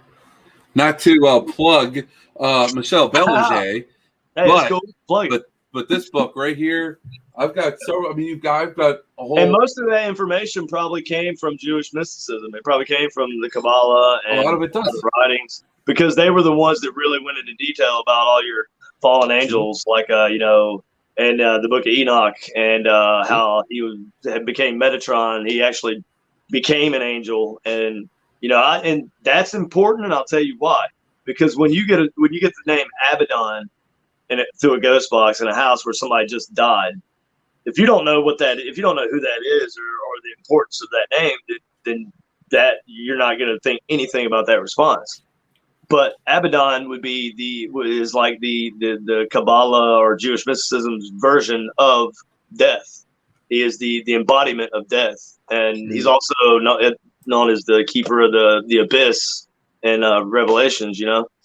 But it's things like that you need to know, and because I mean, you can go back and review it later, and I didn't realize that at the time, but I had studied that, and so when I got that, I knew exactly what that meant. I was able to further carry on that two-way conversation I was having via Ghost Box. I was using SV7 when I got that, man. Wow, nice. Yep. It is, and you're right. It is important for us to know and have an understanding of what we come across. Right. That is 100% true. And I always tell everyone. No, it's okay. I always tell everyone, if someone says, "Hey, I'm looking to get into the paranormal or whatever," I'm like, "Look, you just need to understand one major thing. Once you open the door, it's not going to close. Once you walk through the door, there's no turning back." Oh yeah. You can quit. You can stop working in the paranormal, but you know what? You've already opened that door. It's kind of like it's kind of like joining a gang. It is in that sense. Yeah. I mean, aside from all the getting beat up to get in, and the drug dealing and all that. Yes, it's aside from every other aspect of gangs. Yeah, but like you said, once you become a paranormal investigator and you're like really legitly doing it, and you're not just a tourist, once you get past that, and it happens to some people who are just tourists. They just think it's fun. They go out for a night of fun with the girls to a ghost hunt, public investigation, woo-hoo-hoo. Next thing you know, they get scratched up their back by something demonic, and it changes their freaking life after that. And then at that point, some people that was their, like, they asked for it by doing it. Well, that's just it. By going to seeking that out, you're opening that door. When you seek it out, when you turn on that ghost box and you start asking questions, you're seeking information from something that you cannot verify.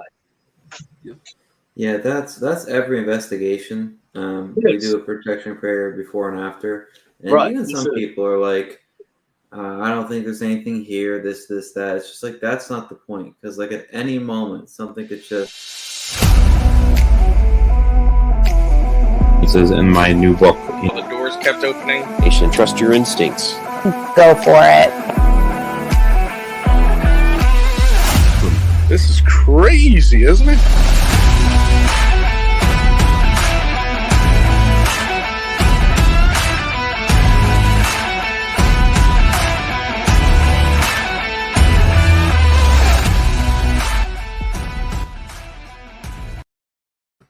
Very nice. Anything crazy could just happen out of the blue. Just it like can. Sometimes commercials happen. Just insane. Oh no! This is no commercial, Katie. I love the reactions. I do. I love the way you do this. The delivery is fantastic. Yeah, it was a nice segue. I like it. You are now into the abyss, my friend. It's 13 fast fire questions. Okay, let's do it. You need to answer them as quickly and as thoroughly as possible. I'm down. Let's do it. Moths aside. I just smacked that bastard. Ooh, all eyes on you, brother. He's still around though. Okay. All right, I'll give you number 1 and number 13 as a reference point. Let's begin. Number 1. Sean just won the Vax-A-Million, and he used the earnings to create his own paranormal TV show called 5-Person Paranormal Party. He wants you and 4 others to do an overnight at Mansfield Reformatory. Which 4 investigators will you pick with you? Investigators. They have to be famous? Oh, anyone you want. Could be famous, could be personal friends. Okay. Katie, Doug, Austin Maynard, and Sarah Lemos. That sounds perfect to me. Now, Doug Pimblott. I didn't get the last name in. Pimblott. Perfect. What's a location you've never been to but always wanted to go? Allegheny. That is a good one.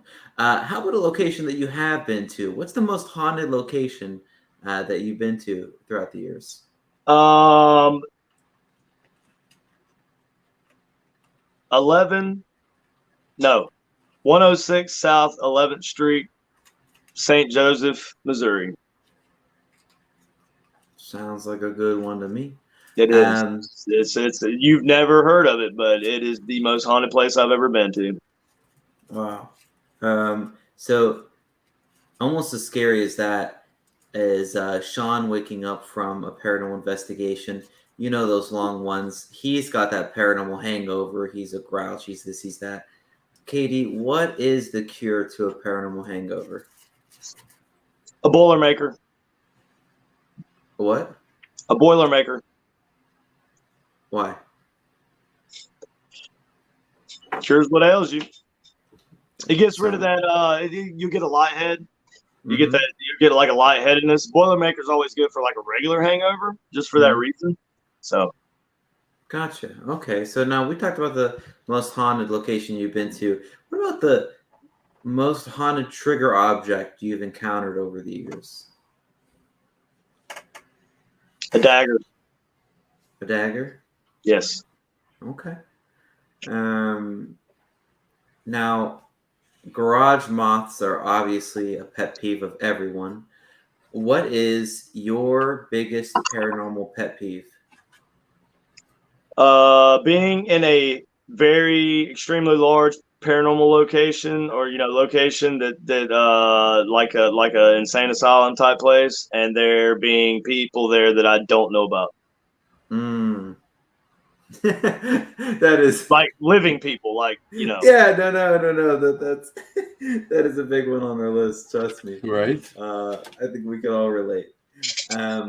Besides your senses, what's your favorite piece of paranormal equipment?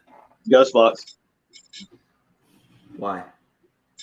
Because over time I have I feel like I've developed my ability enough to where I can get a better understanding of the narrative of a haunting and why something might be hanging around, as opposed to just getting beats and boops and ones and zeros and yeses and nos from a REM pod or whatever. That makes sense. So you've been in the paranormal field for a few good years now. What's the most concerning situation you've encountered during an investigation? Let's see. Okay. The place that I said was in St. Joseph was McNeely Manor. Is the McNeely house. Please don't everybody bum rush it. It's not a very known place. But anyway, I was concerned because that place offers you a healthy psychological haunting. It's not like you're going to see a bunch of manifestations or it's just messes with your head, right? So you constantly feel like something's going on there. I felt like there was somebody else in the house with us, and the house is so huge. And it was 18 degrees, and there's no power. So, yeah. That was a pretty concern. It was just me and my wife. Yeah. That means that obviously would be concerning. So you're getting a glimpse into the future, 5 or 10 years into the future, and you get to spy on a future aspect of paranormal radios. What aspect of paranormal radios would you like to peek into? I'd like to look into applying some artificial intelligence to, ghost box technology. I have some ideas on how to apply it. I don't want to use AI too much because AI learns from you, so it's basically gonna think the way you think if you do it like that. So it's gonna have to be applied in a different way. But yeah. AI. So now, an investigation's coming up, and you're about 3 hours away, and you're about to sit down to have a pre-investigation meal. What's your favorite pre-investigation meal? A quesadilla, chicken and cheese quesadilla with guacamole, and soft shell taco, maybe a chili relleno. As long as it's not from Taco Bell, right? Because no, I'm talking about like an authentic, like going to mom and pop Mexican restaurant. Yeah. I love how it tastes like chemicals to me. I can't do it. I love how specific. I love it. Well, it comes out as chemicals too, so I'm not against fast food. I'm probably the most unhealthy eater. I don't know how I'm still alive. God damn. I don't know how this mall's still alive. Should you die by now? Get away from me. It's 3 a.m., the witching hour. Yes. But what you're really catching is some fatigue. What's your go-to technique to stay awake and cognizant during a long investigation? Lots of coffee.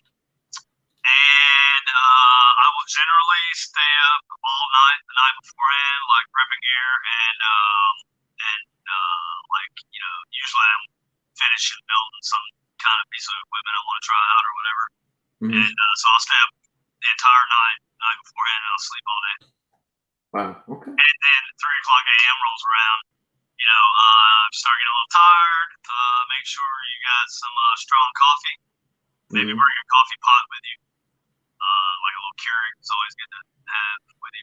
And just do a quick little workout. A quick workout will wake you up, especially if it's cold. Go outside and do a little workout outside. Okay. You know, just to get the blood flowing, just like any time with Austin Maynard. What's your most memorable story of Austin Maynard? Oh, goodness. Let's see here. PG-13 though, okay. I mean, we're I know that's why I'm having a hard time. Yeah. Let's see. I think the funniest thing, and it's not really a story about like anything we did that was funny or anything, but like we took somebody took a picture of us together because I tried to get a picture of us together at each event we did, and so somebody took a picture of us together standing like behind my car or something while I was loading my equipment up, and you know, I'm doing the paranormal badass pose like you, and Austin is standing there with his hands like, I'm trying to get his hands are like this. Yeah. And it looked like he was like going to jail. It looked like and I used it for like a thumbnail for a YouTube video I did, and it's just the funniest crap. And I think I made a meme from it too. I don't know. That's awesome. It was just you have to see it. Yeah, that's perfect. So, hey, look, number 13, you made such a large positive impact on the paranormal field with all the boxes that you've been able to put together. What's your one message that you want to give to your paranormal community?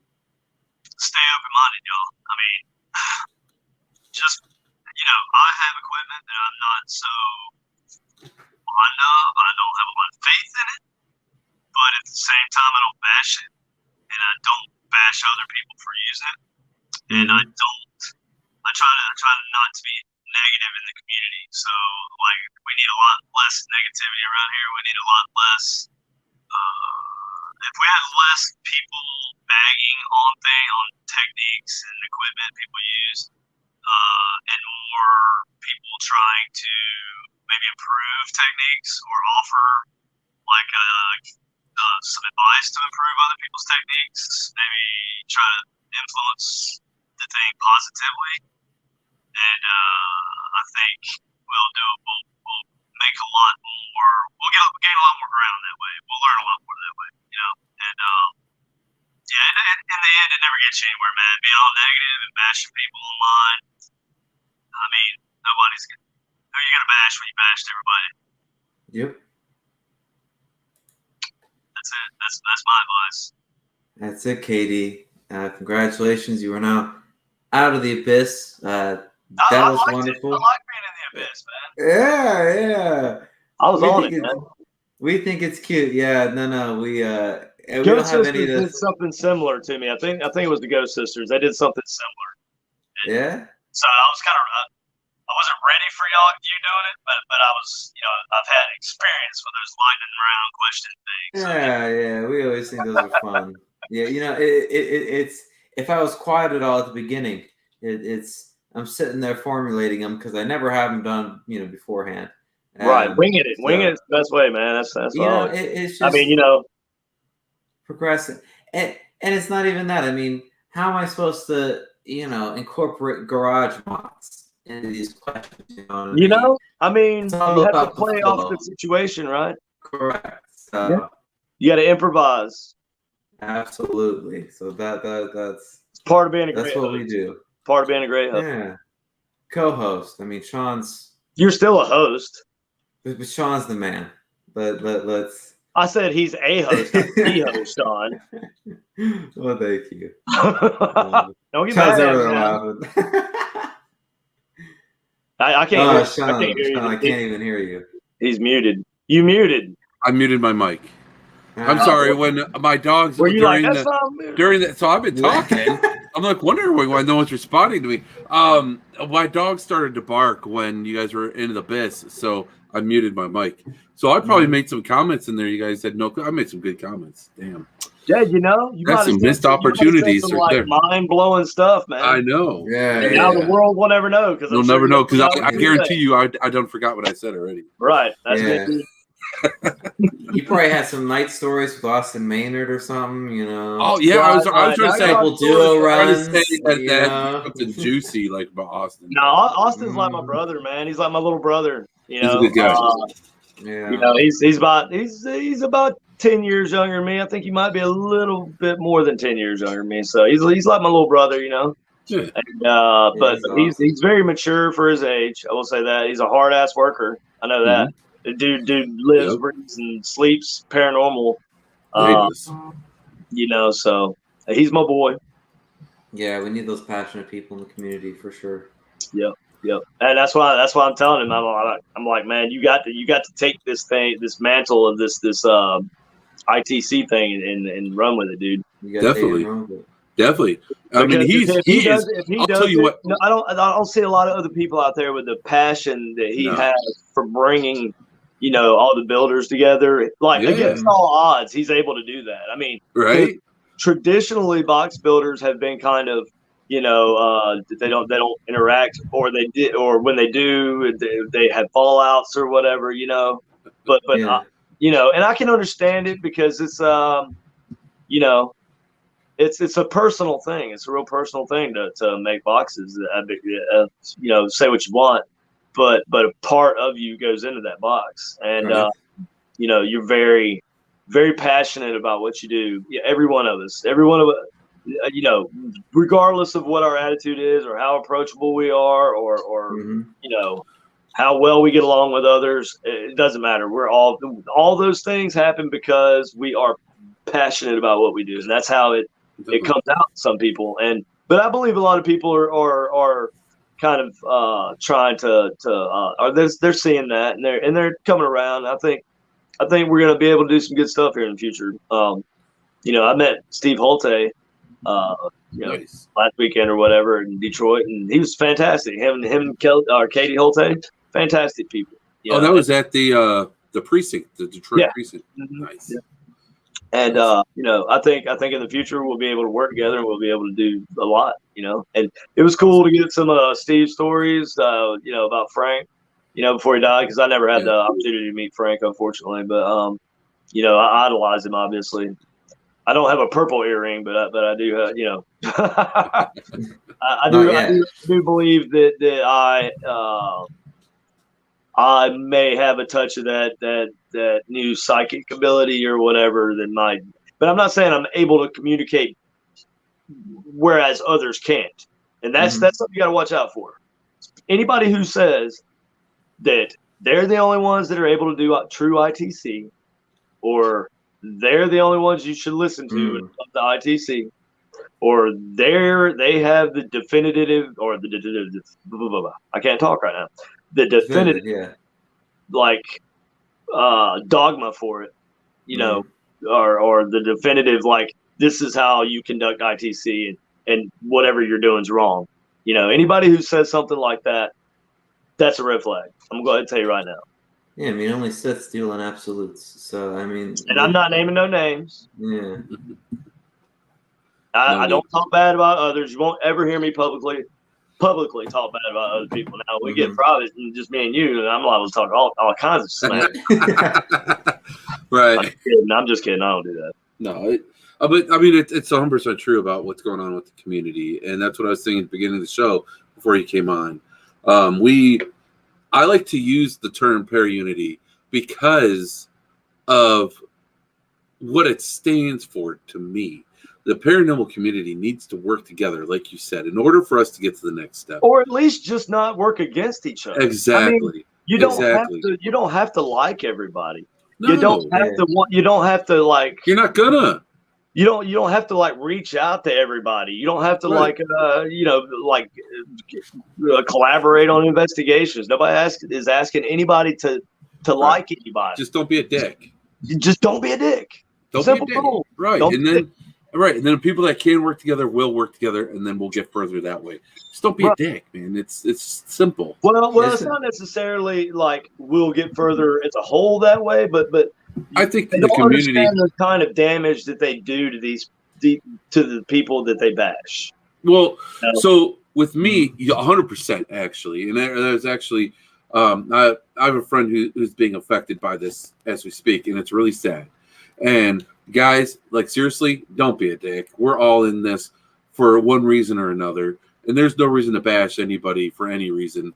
That's just ridiculous. But I believe if we did learn to work together, if we were able to exchange ideas, exchange experiences, exchange what works, what doesn't work, what works for you, what doesn't, and actually have an open mind about it. Yeah, personally, I like to talk to other people, and like people will message me, and I try to get to everybody as hard, especially I'm getting ready to leave in like 2 weeks to go for like an 11-week film shoot. I'm doing a thing. I can't really talk about it, but it's a big deal. And so I'll be doing that. But it's not. There's a big thing right now on the internet with like cyberbullying or whatever you want to call it. And, I don't really care about the cyberbullying part because, in my opinion, just ignore the people, as far as I'm concerned. Now, other people, though, it's not cool. I can take it. Like, I don't care. I don't even get on social media. You know how hard it was to get a hold of me. Through Facebook. There you go. Because I don't look at Messenger that often. I always tell everybody, if you're going to message me, don't message my personal page, even if we're friends, because I only look at it like once a week. And just message the Supernatural Inc. Facebook page. And we do have a website, supernaturalinc.com. It says it's unsecure because we got to finish like setting all the stuff up on it. But you can go there and look at the stuff on it if you want. And then there's we have an Instagram, and I don't really get on there much either. Katie posts a lot. Now I post a lot of stuff. We all post stuff to the Supernatural Inc. page. So if you do want to contact us on there. But yeah, like social media, I don't even like look at negative comments about myself anymore. I didn't take the high ground one time. You're right. Now my mentor Greg first taught me. He was the first one to teach me. Always take the high ground. You're gonna have. He says he's told me from the beginning. He saw potential in me, and he thought I was gonna do something with myself. And he saw people in the future were gonna mess with me and talk smack or whatever, try to bring me down, whatever. And he's always been right. And he's like a father figure too. And so I listened to him, but I didn't take the high. And he's always told me to take the high ground. Always take the high ground. Just ignore it. You're above it. Because whoever's talking trash on you, they're doing it to try and boost themselves. So that means they feel threatened by you, right, or what you're doing. So, I had. That's when I had first started putting out the helmet, publicly, and I had some people that were interested in buying one. I was politely telling them I don't sell them. It's a group project. It's like a bunch of people they didn't buy helmets. They donated to the helmet experiment, and that helps to keep producing new versions of helmets and, help me to design my own 3D model of the helmet and everything. And, but anyway,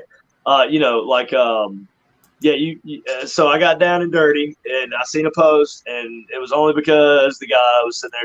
He said, this guy's now he's going to try to sell something to give you brain cancer. And again, I name any names because it doesn't matter. But I thought that was just the silliest thing because it's just magnets. They're just electromagnets.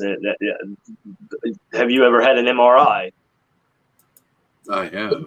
Well, you've been bombarded by like a gazillion times more magnetism than you ever will wearing a ghost helmet. The worst danger you might have wearing a ghost helmet is the LEDs flashing, and I make a switch, you can turn that off. So if you've ever had any sort of history of epileptic seizures, you can just switch the lights off, and you don't have to use the entrainment lights. No. So anyway, I was like, blah blah blah, and it got heated. We went back and forth a little bit, and I noticed more people started paying that attention that normally pay his stuff attention. So that's when I just cut it right there. And then dude ended up like falling off, and I don't know. So anyway, I just ignore it now. Now I don't even respond. I don't scroll on social media. If you want me to see something, just like I said, send me a link in my Supernatural Inc. page, and I'll take a look at it because I don't scroll. Yeah. That makes sense. That makes a lot of sense. I mean, there's a lot of that crap out there. And it's not just paranormal stuff. Yeah, I mean, just not at all. Everyday posts. Not at all. I'll tell you what. On an Ectovision video, someone said I looked like Uncle Fester on one. So have they seen Uncle Fester? Do they know who Uncle Fester is? I don't think that. I was wearing a striped shirt, so they're trying to be funny. But yeah, there's just like the trolls, right? People go on. They are. And they're going to be like, oh, these people are freaking whatever negative thing they could think of. They're just going to freaking put it down. Why? Because they feel like they're lifting themselves up for some twisted reason. They think people are going to pay them attention. Right. Because they're being funny. They're being funny guys or whatever, blah, blah, blah. Right. Yeah. People think they're being funny, but what they're doing is they're messing with people's emotions, and it's not okay. Nowadays, especially with COVID. The moth thing where you're like a million moths. I'm sorry. Anyway, go ahead. No, that's all right. That's all right. So yeah, but I definitely agree. I mean, and social media is like really bad for that. I don't blame you for any of that. Real quick though, Elizabeth is asking, can you explain the ghost helmet? She's new to this and never heard of it. I would explain it, but I will tell you this: there's lots of videos and posts on it on our Supernatural Inc. page. It takes some going into depth to really describe it, but I'll tell you, go to our Supernatural Inc. page, look at our photos and our our posts, videos and stuff. There's a lot of people. There's several people who actually own helmets and their own helmet, and they put videos up. Austin Maynard has put videos up. I've done lots of other interviews, and those are posted where I explain the helmet. I would do it, but it's like I do it so much, like I'm gonna make a video on YouTube, like breaking it all down, and then I'm gonna share it. So then I'll be able to refer you to one video. But so basically the idea is you're using complex magnetic waves you're creating on using small electromagnets mounted on each side of a helmet. And they so the point is to target the portion of your brain, there you go, that some people believe to be the center of our spiritual experiences, not what a lot of people think. It's not the pineal gland, that we're targeting here. It's a portion of the brain around the temporal lobe, and that's where Dr. Michael Persinger, believed was the center of our religious experience, because he noticed spikes in that area whenever people because he would go to different like Tibetan monk monasteries and stuff, and test people's brainwaves as they were meditating and stuff, and he found that there was a spike in that area. So his idea was to bombard that area. And there were different ways they tried. Like one way they were doing it, they were trying to replicate the electrical impulses that happen on the right side of your brain, on the left side of your brain. And they tried a lot of different techniques. So I thought, it's just using low intensity magnetic fields, right? Now, low intensity, that means it's going to be 100 milligauss or less on a EMF detector, right? And it's not ionizing radiation. Okay, it's not like cell phone radiation. Like, I mean, if people hold their cell phones to their ears, you're getting bombarded with a lot more harmful radiation than you ever would wearing a ghost helmet, unless you're talking on the phone wearing a ghost helmet, I guess. Then, but yeah, it's just electromagnets, right? So it's I kind of compare it to wearing a big set of headphones, like the big monster headphones people.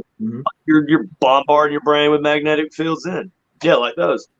But if you have them super loud, I mean, they're magnets in there, they're electromagnets, so you're killing yourself right now, dude. Sean, what are you doing? I mean, these are good headphones. You're getting brain cancer. I'm exposed to cancer all day, every day. But man. There's no I mean, you see my point though. I definitely see your point. I definitely Sean, see your point. I mean, So- it's just like, So I just kind Right. of brushed that aside, and I was like, yeah, whatever. Right. I mean, people are going to voice their opinions, and the thing is that a lot of it comes from fear, though. Especially if they're not in the paranormal, they see somebody doing something they don't understand. They're going to be like, "Oh, well, this is wrong because of this," and it's going to I've go. had the most backlash from people that are the paranormal trolls. Yeah. Mm-hmm. I've had I've never had anybody outside of paranormal trolls talk smack. Really? Yep. Oh, we used to on Ectovision. We had some religious people that would come and freaking troll. Oh the crap yeah, out of well, us. I mean, you're gonna get you get those, but I just completely ignore that. I mean, I grew up in South Carolina. I love my state, but they used to be a little backwards, not quite as well. I missed that what she said. Oh, she said, "Amazing. I really appreciate you talking." Oh yeah. taking I the wish time I to could go into more detail, but like Yeah.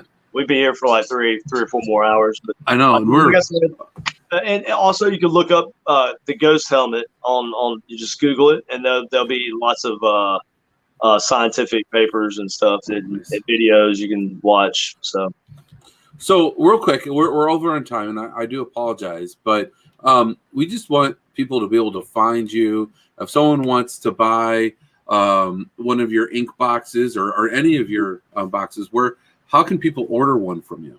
The best way to do it right now until we get our website going, and I'm not really going to be able to do much with that until probably first of this coming year, is just contact us. Just DM us on our Facebook page, Supernatural Inc. Facebook page.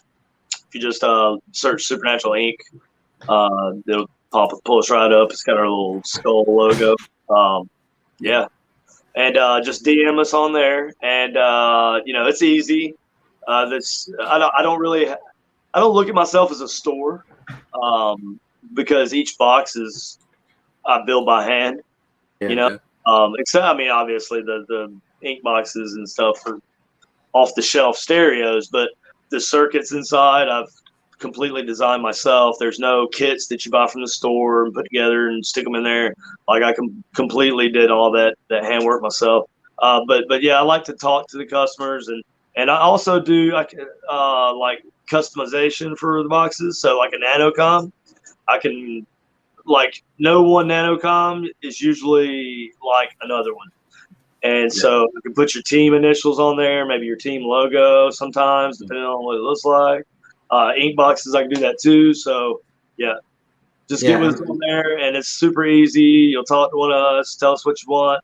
I'll send you a form, PayPal link, bam, done, ordered. Yeah, I mean, I like the differentiation between what you're talking about and what, like just like a regular store where like you're selling commodities. This is a solution. When you have a group and you're trying to grow that group, and you're trying to look for the solution, which is how to grow your group, how to have a great experience, and have something that's custom to you. This is not something that you go to a store and that you buy. This is a service that they work with you to make it custom. You even put the group's logo. And that's exactly right. By hand, from you for them. So it's a whole different experience. A good example. I had a guy. I don't want to name names, customers. I don't know how they feel, but he messaged me and he wanted a ghost box. His favorite show was Supernatural, right? Nice. So he wanted a ghost box that was made from their car that they had. Their was it a Chevelle or a Nova or something? I can't remember. Anyway, so I was like, all right, dude, that sounds fun. I'll tell you what, you buy the model and send it to me, and I'll only charge you this much, and I'll do what I can with it. Listen, I'll have fun with it. So, man, can you turn this into a spirit box? What is that? Can you turn this into a spirit box? Yeah, actually, I've made doll baby spirit boxes. Dude, I talked to another guy about bringing this thing to life. This thing needs to come back to life. Yeah, you can put little sensors in it. This thing used to terrorize people in my house. You can make it like a Boo Buddy. Oh no, we don't like a Boo Buddy. Oh, I mean like an ITC. Well, yeah, a cooler Boo Buddy. I mean, ITC buddy. But yeah, this is an old '80s toy called a Beeples, and this thing it beeps. Oh, it beeps when it has light sensors here, but it doesn't work. So it's got light sensors and it beeps when the light changes. You turn on the light, it beeps. You turn off the light, it beeps. Well, I'm playing with Furbies right now, so if you send me a Furby, I'll circuit bend it for you. So this here, though, this thing, though, when I lived, I was just telling the story last week too. When I lived in my apartment or the condo with my family, this thing would be completely dark, no lights on, no lights turning on and off, no change in the surrounding at all. This thing would just start beeping out of nowhere, and I'd literally, it lived like laying face down for the longest time because I didn't want the sensors to get tripped, and the thing would still go off. So whatever spirit was in our house liked to mess with this freaking thing. It wouldn't be hard to make that into something similar to like a Boo Buddy or something, though. Yeah. Oh no! It's just he needs to come to life somehow because. Well, send him to me, man. Send him to me. All right. Definitely. Yeah, I have people send me toys all the time. Where now, how much do your boxes run from? So the mini ink box, it's $150 plus 10 or $15 shipping, just depends. So it might be $165 total with shipping, and I'm doing that like special right now. And then the NanoCom is going to be like $210 with shipping, unless you live in like Australia or Canada, and then it's outrageous. Mm-hmm. And then the ink box is a standard ink box with no reverb is $250 with shipping, $260, $265. And then the ink box with reverb is $325 including shipping. I make a Legba box, which is I guess it would be my boutique like fancy box that you would, I guess, be comparable to something like a Geo box or something maybe. But again, it's got my own personal circuits that I hand build inside of it. And but that one goes for $550 to $600 standard. And if you, depending on how much more you want added to it, it can go up. But you know, like Ed at the Precinct there, if you ever get a chance, check out the box I built for him. And it's an antique radio. He sent me an antique, big wooden antique radio, Philco. And I completely refinished the wood on the box. I sanded it all down, restained it. It's beautiful. I put a lighting effect in the front where the tuning stations were. Had a nice glass display, and I took and put an LED matrix behind it. So that's like reactive and lands on random numbers.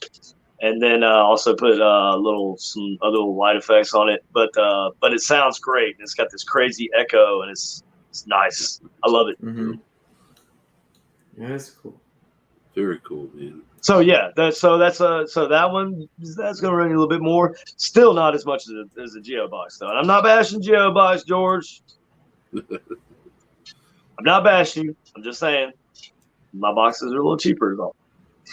But he does have some really nice boxes. I will say that the Geo boxes do look really, really good, and you know I will commend them on that on the look. And I believe you know the building, not just the circuit. Like you know I'm an artist, so I look at it as an art project, as a piece of my art.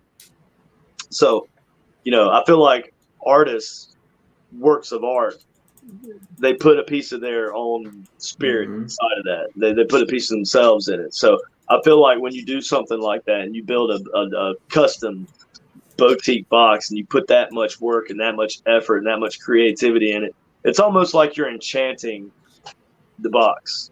Yeah. Yeah. I mean, I've literally bled on most of the boxes that I built. Yeah. We'll not to play or anything. Yeah, we'll have to do some business in the future then, because I'm definitely interested because and I know we're 18 over. I apologize, but I came from college. I was probably 18 late, maybe, right? I don't know. Yeah, it kind of all equals out. I deserve it. So I ran a college group, and then I graduated. And when did college, you? Paranormal. I did graduate. I'm giving him hard time. Yeah, so there was a college team, student-run organization, and when they dissolved, well, actually, like the year or so in between when I left and they were still running, they got some kind of portal. That's what they called it. And Yeah, yes, a portal.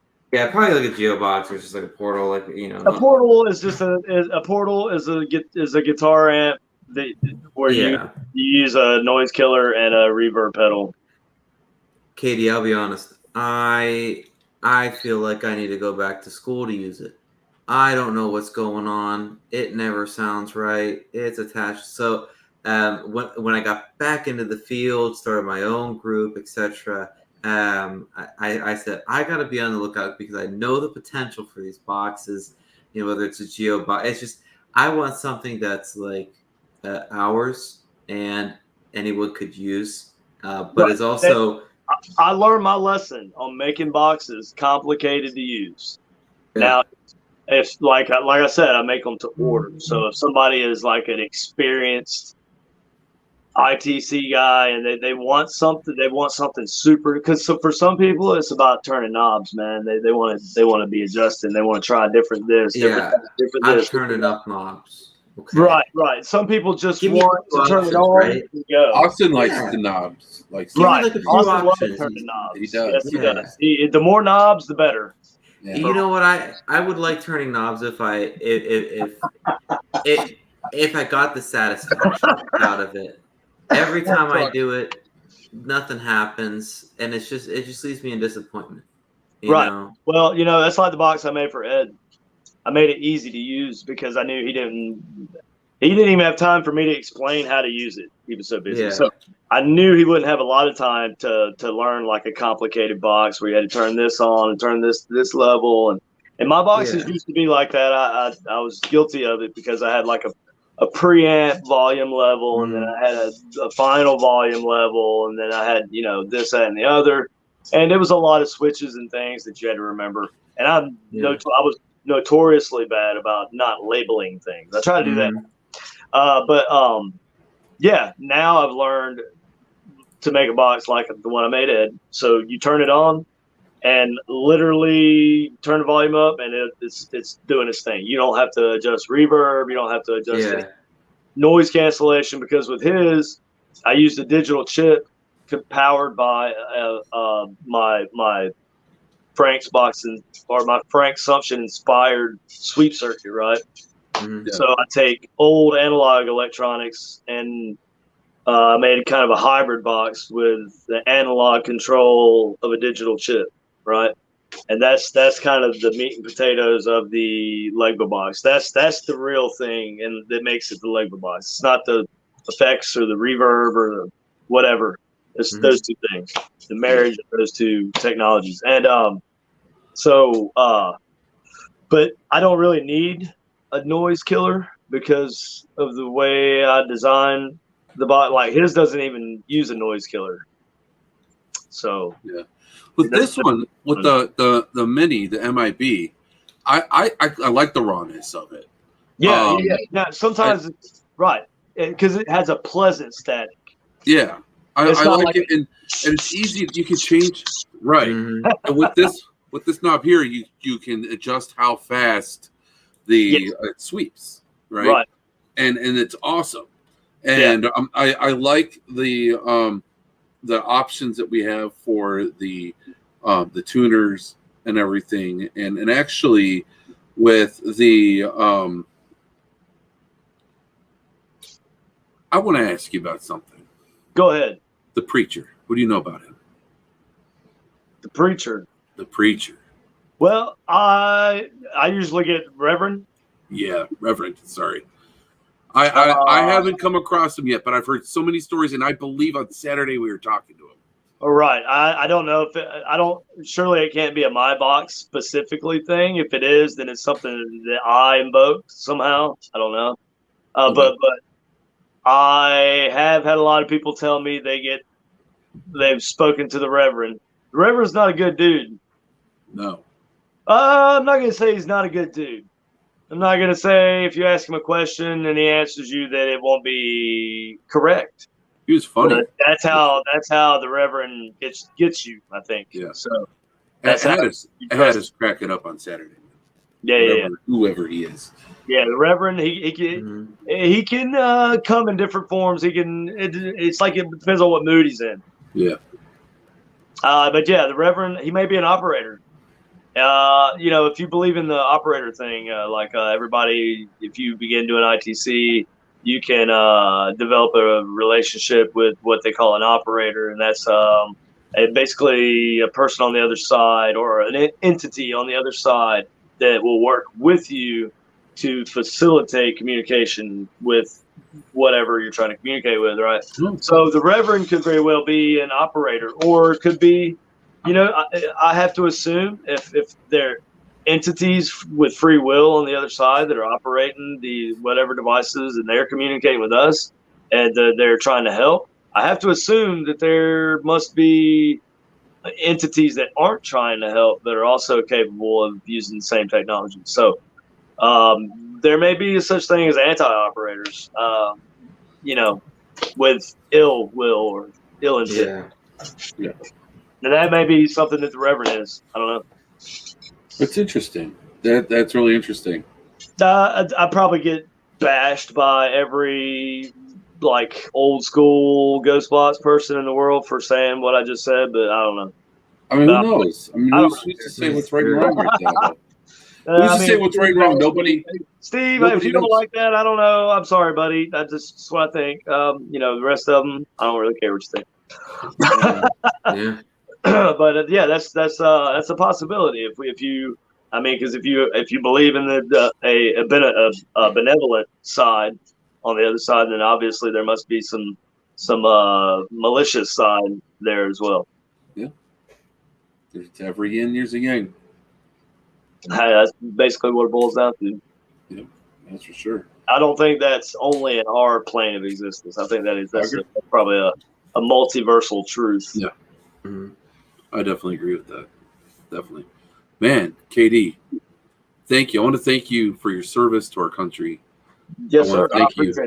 I love my time in. Mm-hmm. You have seen the worst parts of humanity.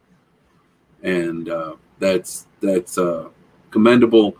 And that you do that so that we can have our podcast and say whatever the fuck we want. So appreciate that. Hey, man. Thank you. Did what I could. Served my country, did my part. Definitely appreciate that. Honestly, I was going to join, but my mom and my sisters talked me out of it. Well, I mean, everybody can't join. If everybody joins, how the hell is the rest of the country going to go on? So that's true. Some of us got to go do it, and I don't look down on anybody for not joining or if they couldn't join. That's why that's why the people who do join is so that the people who don't join can, and people who did join can continue to enjoy the freedoms that we have, like saying whatever the hell we want to say right now. Well, for the most part, anyways, so far, listen. Yeah. Yeah. But anyway, and hopefully that never changes, and hopefully our service members remember that. That's what they're there for. Definitely. I seriously thank you. I want to thank you for your time tonight. Anytime, man. Just holler at me. Like I said, message me on the page, dude. Actually, talk to my wife because she, I think I'm friends with her on Facebook too. Did you hear her yelling at me? She was like, "You didn't tell me you had a podcast. I would have told you. You know I keep your schedule." I'm like, so now I got to go get yelled at after we're done here. Uh-oh. Yeah, she's all right. I love her. Turns me on when she yells at me. So. Whatever, keep your clicker ticking, man. You got to keep things spicy. Yeah. I don't know. Weird is all in how you perceive it. That's good. Being weird's good. It is. It is. Normal is a playground for the unimaginative. Yes, and it breeds mediocrity. Yes, it does. Yes. And guys, on that note, I want to thank everybody for tuning in tonight. I hope we helped everyone over this hump day and hope you guys slide on down into the weekend. Brian, do you have any house cleaning to do before we go? No, but I will say, Sean and I are going to get involved in some sort of portal geo box or some kind of box with you. Yes. So holler at me. I'll give you my phone number. You can just call me. Yeah. We're gonna be. I don't know if you have a radio or anything, but I just wanted everyone to know that obviously we support UKD. We're gonna be getting one of the passions, one of the art that you put in this box, and we'll work out the logistics. And then as soon as obviously you take your time on this art piece, and then when we get it, you'll have to come back on, show me how to use it. We'll sit down and do a session. Yeah. We'll have a good time on the show. So this MIB was definitely meet up. Yeah. There you go. Definitely got to make that happen. Where are you guys at? I'm Northeast Ohio. Oh, okay. I go to Austin's all friggin' time. Oh, okay. I'll be up there. I won't be up there. I don't know if I'll be up there again this year, but I think first of the year, this coming year. Okay. I'll be up there. Nice. But I won't be able to I'm going to help Austin on Saturday or anything until November. Until I'd say December 1st is when I'll start back. Okay. Boxes. Yeah. And that gives us time to work out the logistics too. So. Yep. There you go. Definitely. Yeah, and if you want to find like an antique radio or something that you like, you can give Sean my time. Buy it on eBay. Drop ship it to me. I'll give you my address. You drop ship it to me. Perfect. Take care of it. There it is. That's what we'll do. I'll tell you what. Like I said before, all I had was this hack radio, and now I have this, and this is definitely open Pandora's box. I'll tell you what. Like I played the clip before, I had this thing on for literally 2 seconds, and I got the voice of the spirit in my home. And right. Yeah. So that is incredible. There's many e-boxes that some about that model too, that radio model. Like as it's sweeping, it'll hang up on a strong word. Like it'll make sure you get that word. Like, you know what I'm saying? Yeah. Like it seems like it's going so fast, but then it'll hit like a word that I guess somebody feels is important for you to hear, and bam, it'll just bang that word out so clearly. Try shortwave, man. Try it at night. Shortwave works better at night. Okay. And make sure you have your antenna up. Yes. That's like my biggest thing I always forget.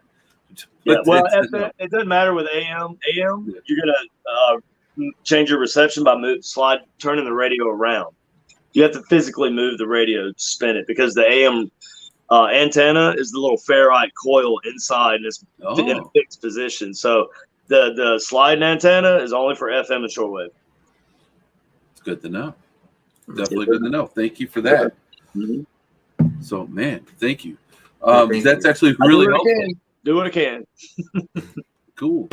All right. And as I was saying, I'm actually on Saturday. I have to work my day job, but after my day job, I'm going to meet up with Austin.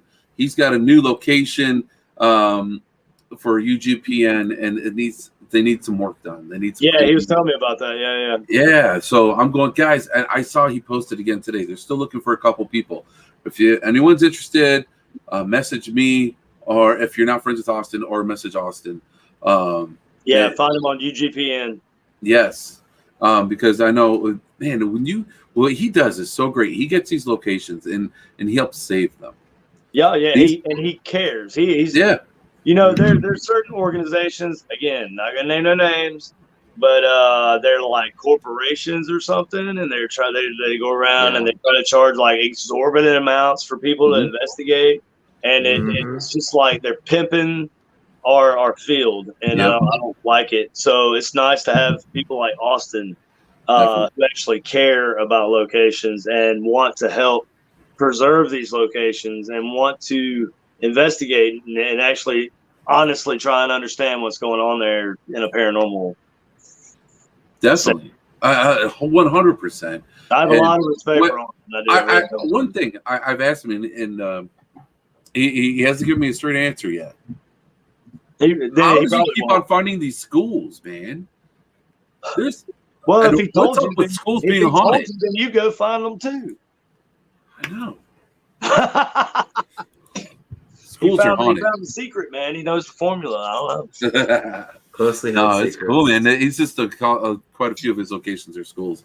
He's a talker, man. Like, Austin's got some charisma about him. Man. He's a good teacher too, man. Yeah. He's a really good guy. He's very knowledgeable, and he's going to do a lot of good things. He already has, but he's got just nothing but good in his future for him. He's only just begun, and that is definitely truth for him. Yeah, that's what I'm saying. He's like just a little over 10 years younger than me. Yeah. And he's, he's starting to build boxes now too. So he's not just an expert on methods and ITC and all that. And he actually is investing himself in learning how they work. Yeah. So yeah, I just, like I said, nothing but utmost respect for Austin Maynard and his team, his whole team. They're like my family. I have my family in PTF, down here in Missouri, and then I have my Ohio family also, and that's UGPN and their little affiliated teams. Yeah. Nice. I'm going to be joining in. I'm going to be joining in with the ITC. I forgot what was the name. The tech. I don't know. Has he announced it yet? I don't. Yeah. I don't know. Can I say it yet? I almost said it. Yeah. Don't say anything. Don't say it. Okay. I won't say it. Let's wait until you. Okay. But I'm going to be part of that. And I know I'm going to be working with UGPN too. Austin is just such a good guy. He is. And he is. He's great. He does a lot. He does a lot. He does. He does. I mean, and he's not getting paid well for it either. I mean, he does most of it out of just the kindness of his heart. Yep. He's a good dude. He genuinely cares. He cares, and he wants to, and it's awesome. So, that's awesome, and I'm glad that we got to give him that little plug there. But guys, seriously, if you want to help clean a historical location, can't say where it is, but definitely reach out and we can give you the details. And with that, guys, KD, do you have anything that you want to plug? Any events? Anything coming up? I do have. God damn it! You know what? I meant to look at the name of the event, but the only event I have lined up now, since I'm leaving for 12 weeks, is I do have one in December 13th. I'll be at. You can look at our page. I think our page, our Supernatural Inc. page, may have the information up. If they haven't put it up yet, then he hasn't announced it yet. But there's going to be a paranormal, like a convention in Vegas at the MGM Grand, and I'll be at that. And that's they're in Missouri now. They're having a paranormal. I believe they're calling it Paranormal Roundup this year, and this PTF event. And it's down in Lexington, Missouri, at a horse ranch. Really cool. And then later on, that night they'll be doing a all-night investigation at the Ray County Museum, old historic county courthouse. There's like a jail downstairs and everything, so it's really cool. So everybody go buy tickets to that. There'll be lectures and stuff during the day. I would have been there, but like I said, I'll be gone. But my wife will be there, and she'll be filling in for me. So, yeah, everybody check that out. And Austin, I don't know what events he has lined up. Paranormal Task Force, they've got, if you're looking for a paranormal event in Missouri or, Southern Illinois, kind of southwestern Illinois to do, Paranormal Task Force has got events all year round. So, and they sell out fast. They do Pythian Castle in Springfield, Missouri. They do, a lot of these places have been on, Ghost Adventures and all the shows, Ghost Lab, Haunted Collector. So yeah. PTF. Check out Paranormal Task Force. Nice. Yep. But that's it. I'll be out of the picture for about 3 months. Okay. Man, well, you're gonna be doing some cool stuff, huh? Yeah, I mean, I'll be out of the picture. I just won't be able to build a lot of stuff. I'll be out of commission, sort of, as far as a normal thing I'm doing. Yeah. I'll still be getting on. I'll probably be doing some live feeds and stuff. You know, but yeah, I'm not just gonna go ghost. You probably see me more then than you see me now, actually. Cool. Definitely. Well, hey, man, thank you for spending your evening with us here tonight, man. And thank you for going over on time with us by now 40 minutes. So dude, that's I'm a one thing. talker. I'm a talker. The thing is, all three of us are. So it works, man. And that's what's cool about RU Media. They give us a lot of freedoms, and we can do basically whatever we want. So within reason, of course. So, but that's what's cool about being a part of this team. And actually, I do want to make one quick announcement for the show. With that being said, at least for the time being, we are going to be going to every other week shows now. We were for a good long time. I don't want to interrupt you, but I have to go. Go. Is that okay? No kidding. Yep. Yeah, man, it's cool. Thank you for coming on. Oh yeah, no problem. I'm being summoned. No. Okay. No worries, man. I probably gotta get scolded. Take my book. So I'll talk to y'all later. Thank you for having me on. I'd love to come on again. So just invite me anytime. Like I said, holler at Katie. Man. We'll talk to y'all later. I look forward to working with y'all more in the future. Perfect. Bye, everybody. Thanks, Katie. All right, awesome. Thank you, Katie, again for coming on. As I was saying, guys, we were previously on every day for a really long time, for like 2 years. But now kids are getting older. Brian's getting married. Things are getting busier. Things are getting crazier. And plus, this will give us more time to get better content for you guys. So we are going to be going every other week, and this is going into effect right away. And our promise is that we'll post some kind of content on that Wednesday, whether it's an old Into the Abyss section or pieces of our solar runs. We have those. We have to have a Wait a minute. What if we did that? A long time ago, we announced that we were going to have people watch debunk, or we're not debunk, but like watch some of our footage. We have unedited versions. So why don't we take some of that and post it next week and start with that? Yeah, we're gonna do that. Is that possible? Sweet. Yeah, so we have it.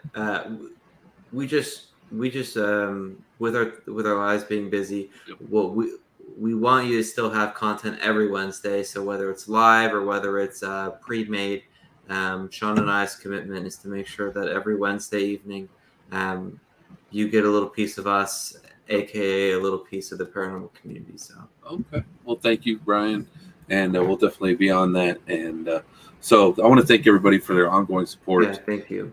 And we will be back then in 2 weeks, a week from Wednesday, and it's not as long as it sounds. But man, I'll tell you what, as soon as I got home from the Ghost Hunt for Brian, it was straight boom back to school at my house.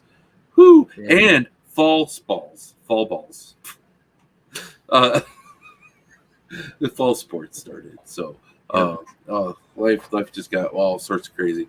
But guys, thank you again for all of that.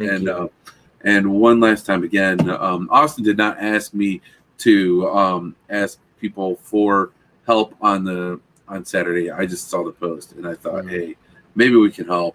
If anyone, even if just one person reaches out, then that's one more helping hand for cleaning up the new location. And what's really cool is you get to see this location before anyone else. That's special. Yeah. So, all right, guys. With that, thank you again. Once again, I hope we helped you over this hump day and help you slide on down into the weekend. Have a great weekend. Stay safe and healthy, everybody. Thank you once again, and have a great next week or so. All right, everyone. Good night, everyone. This paranormal adventure that we're all on, it connects us. This is our paranormal community.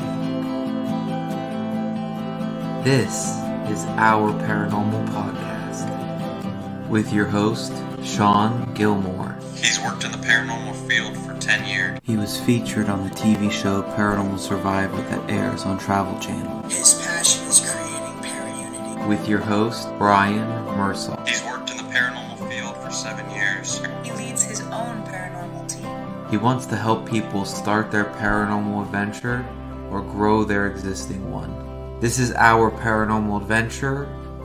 This is our paranormal community. This is our paranormal podcast. It's about supporting. It's about making Paraunity a real thing, because we all need to support each other within our community. And that's what the show has always been about.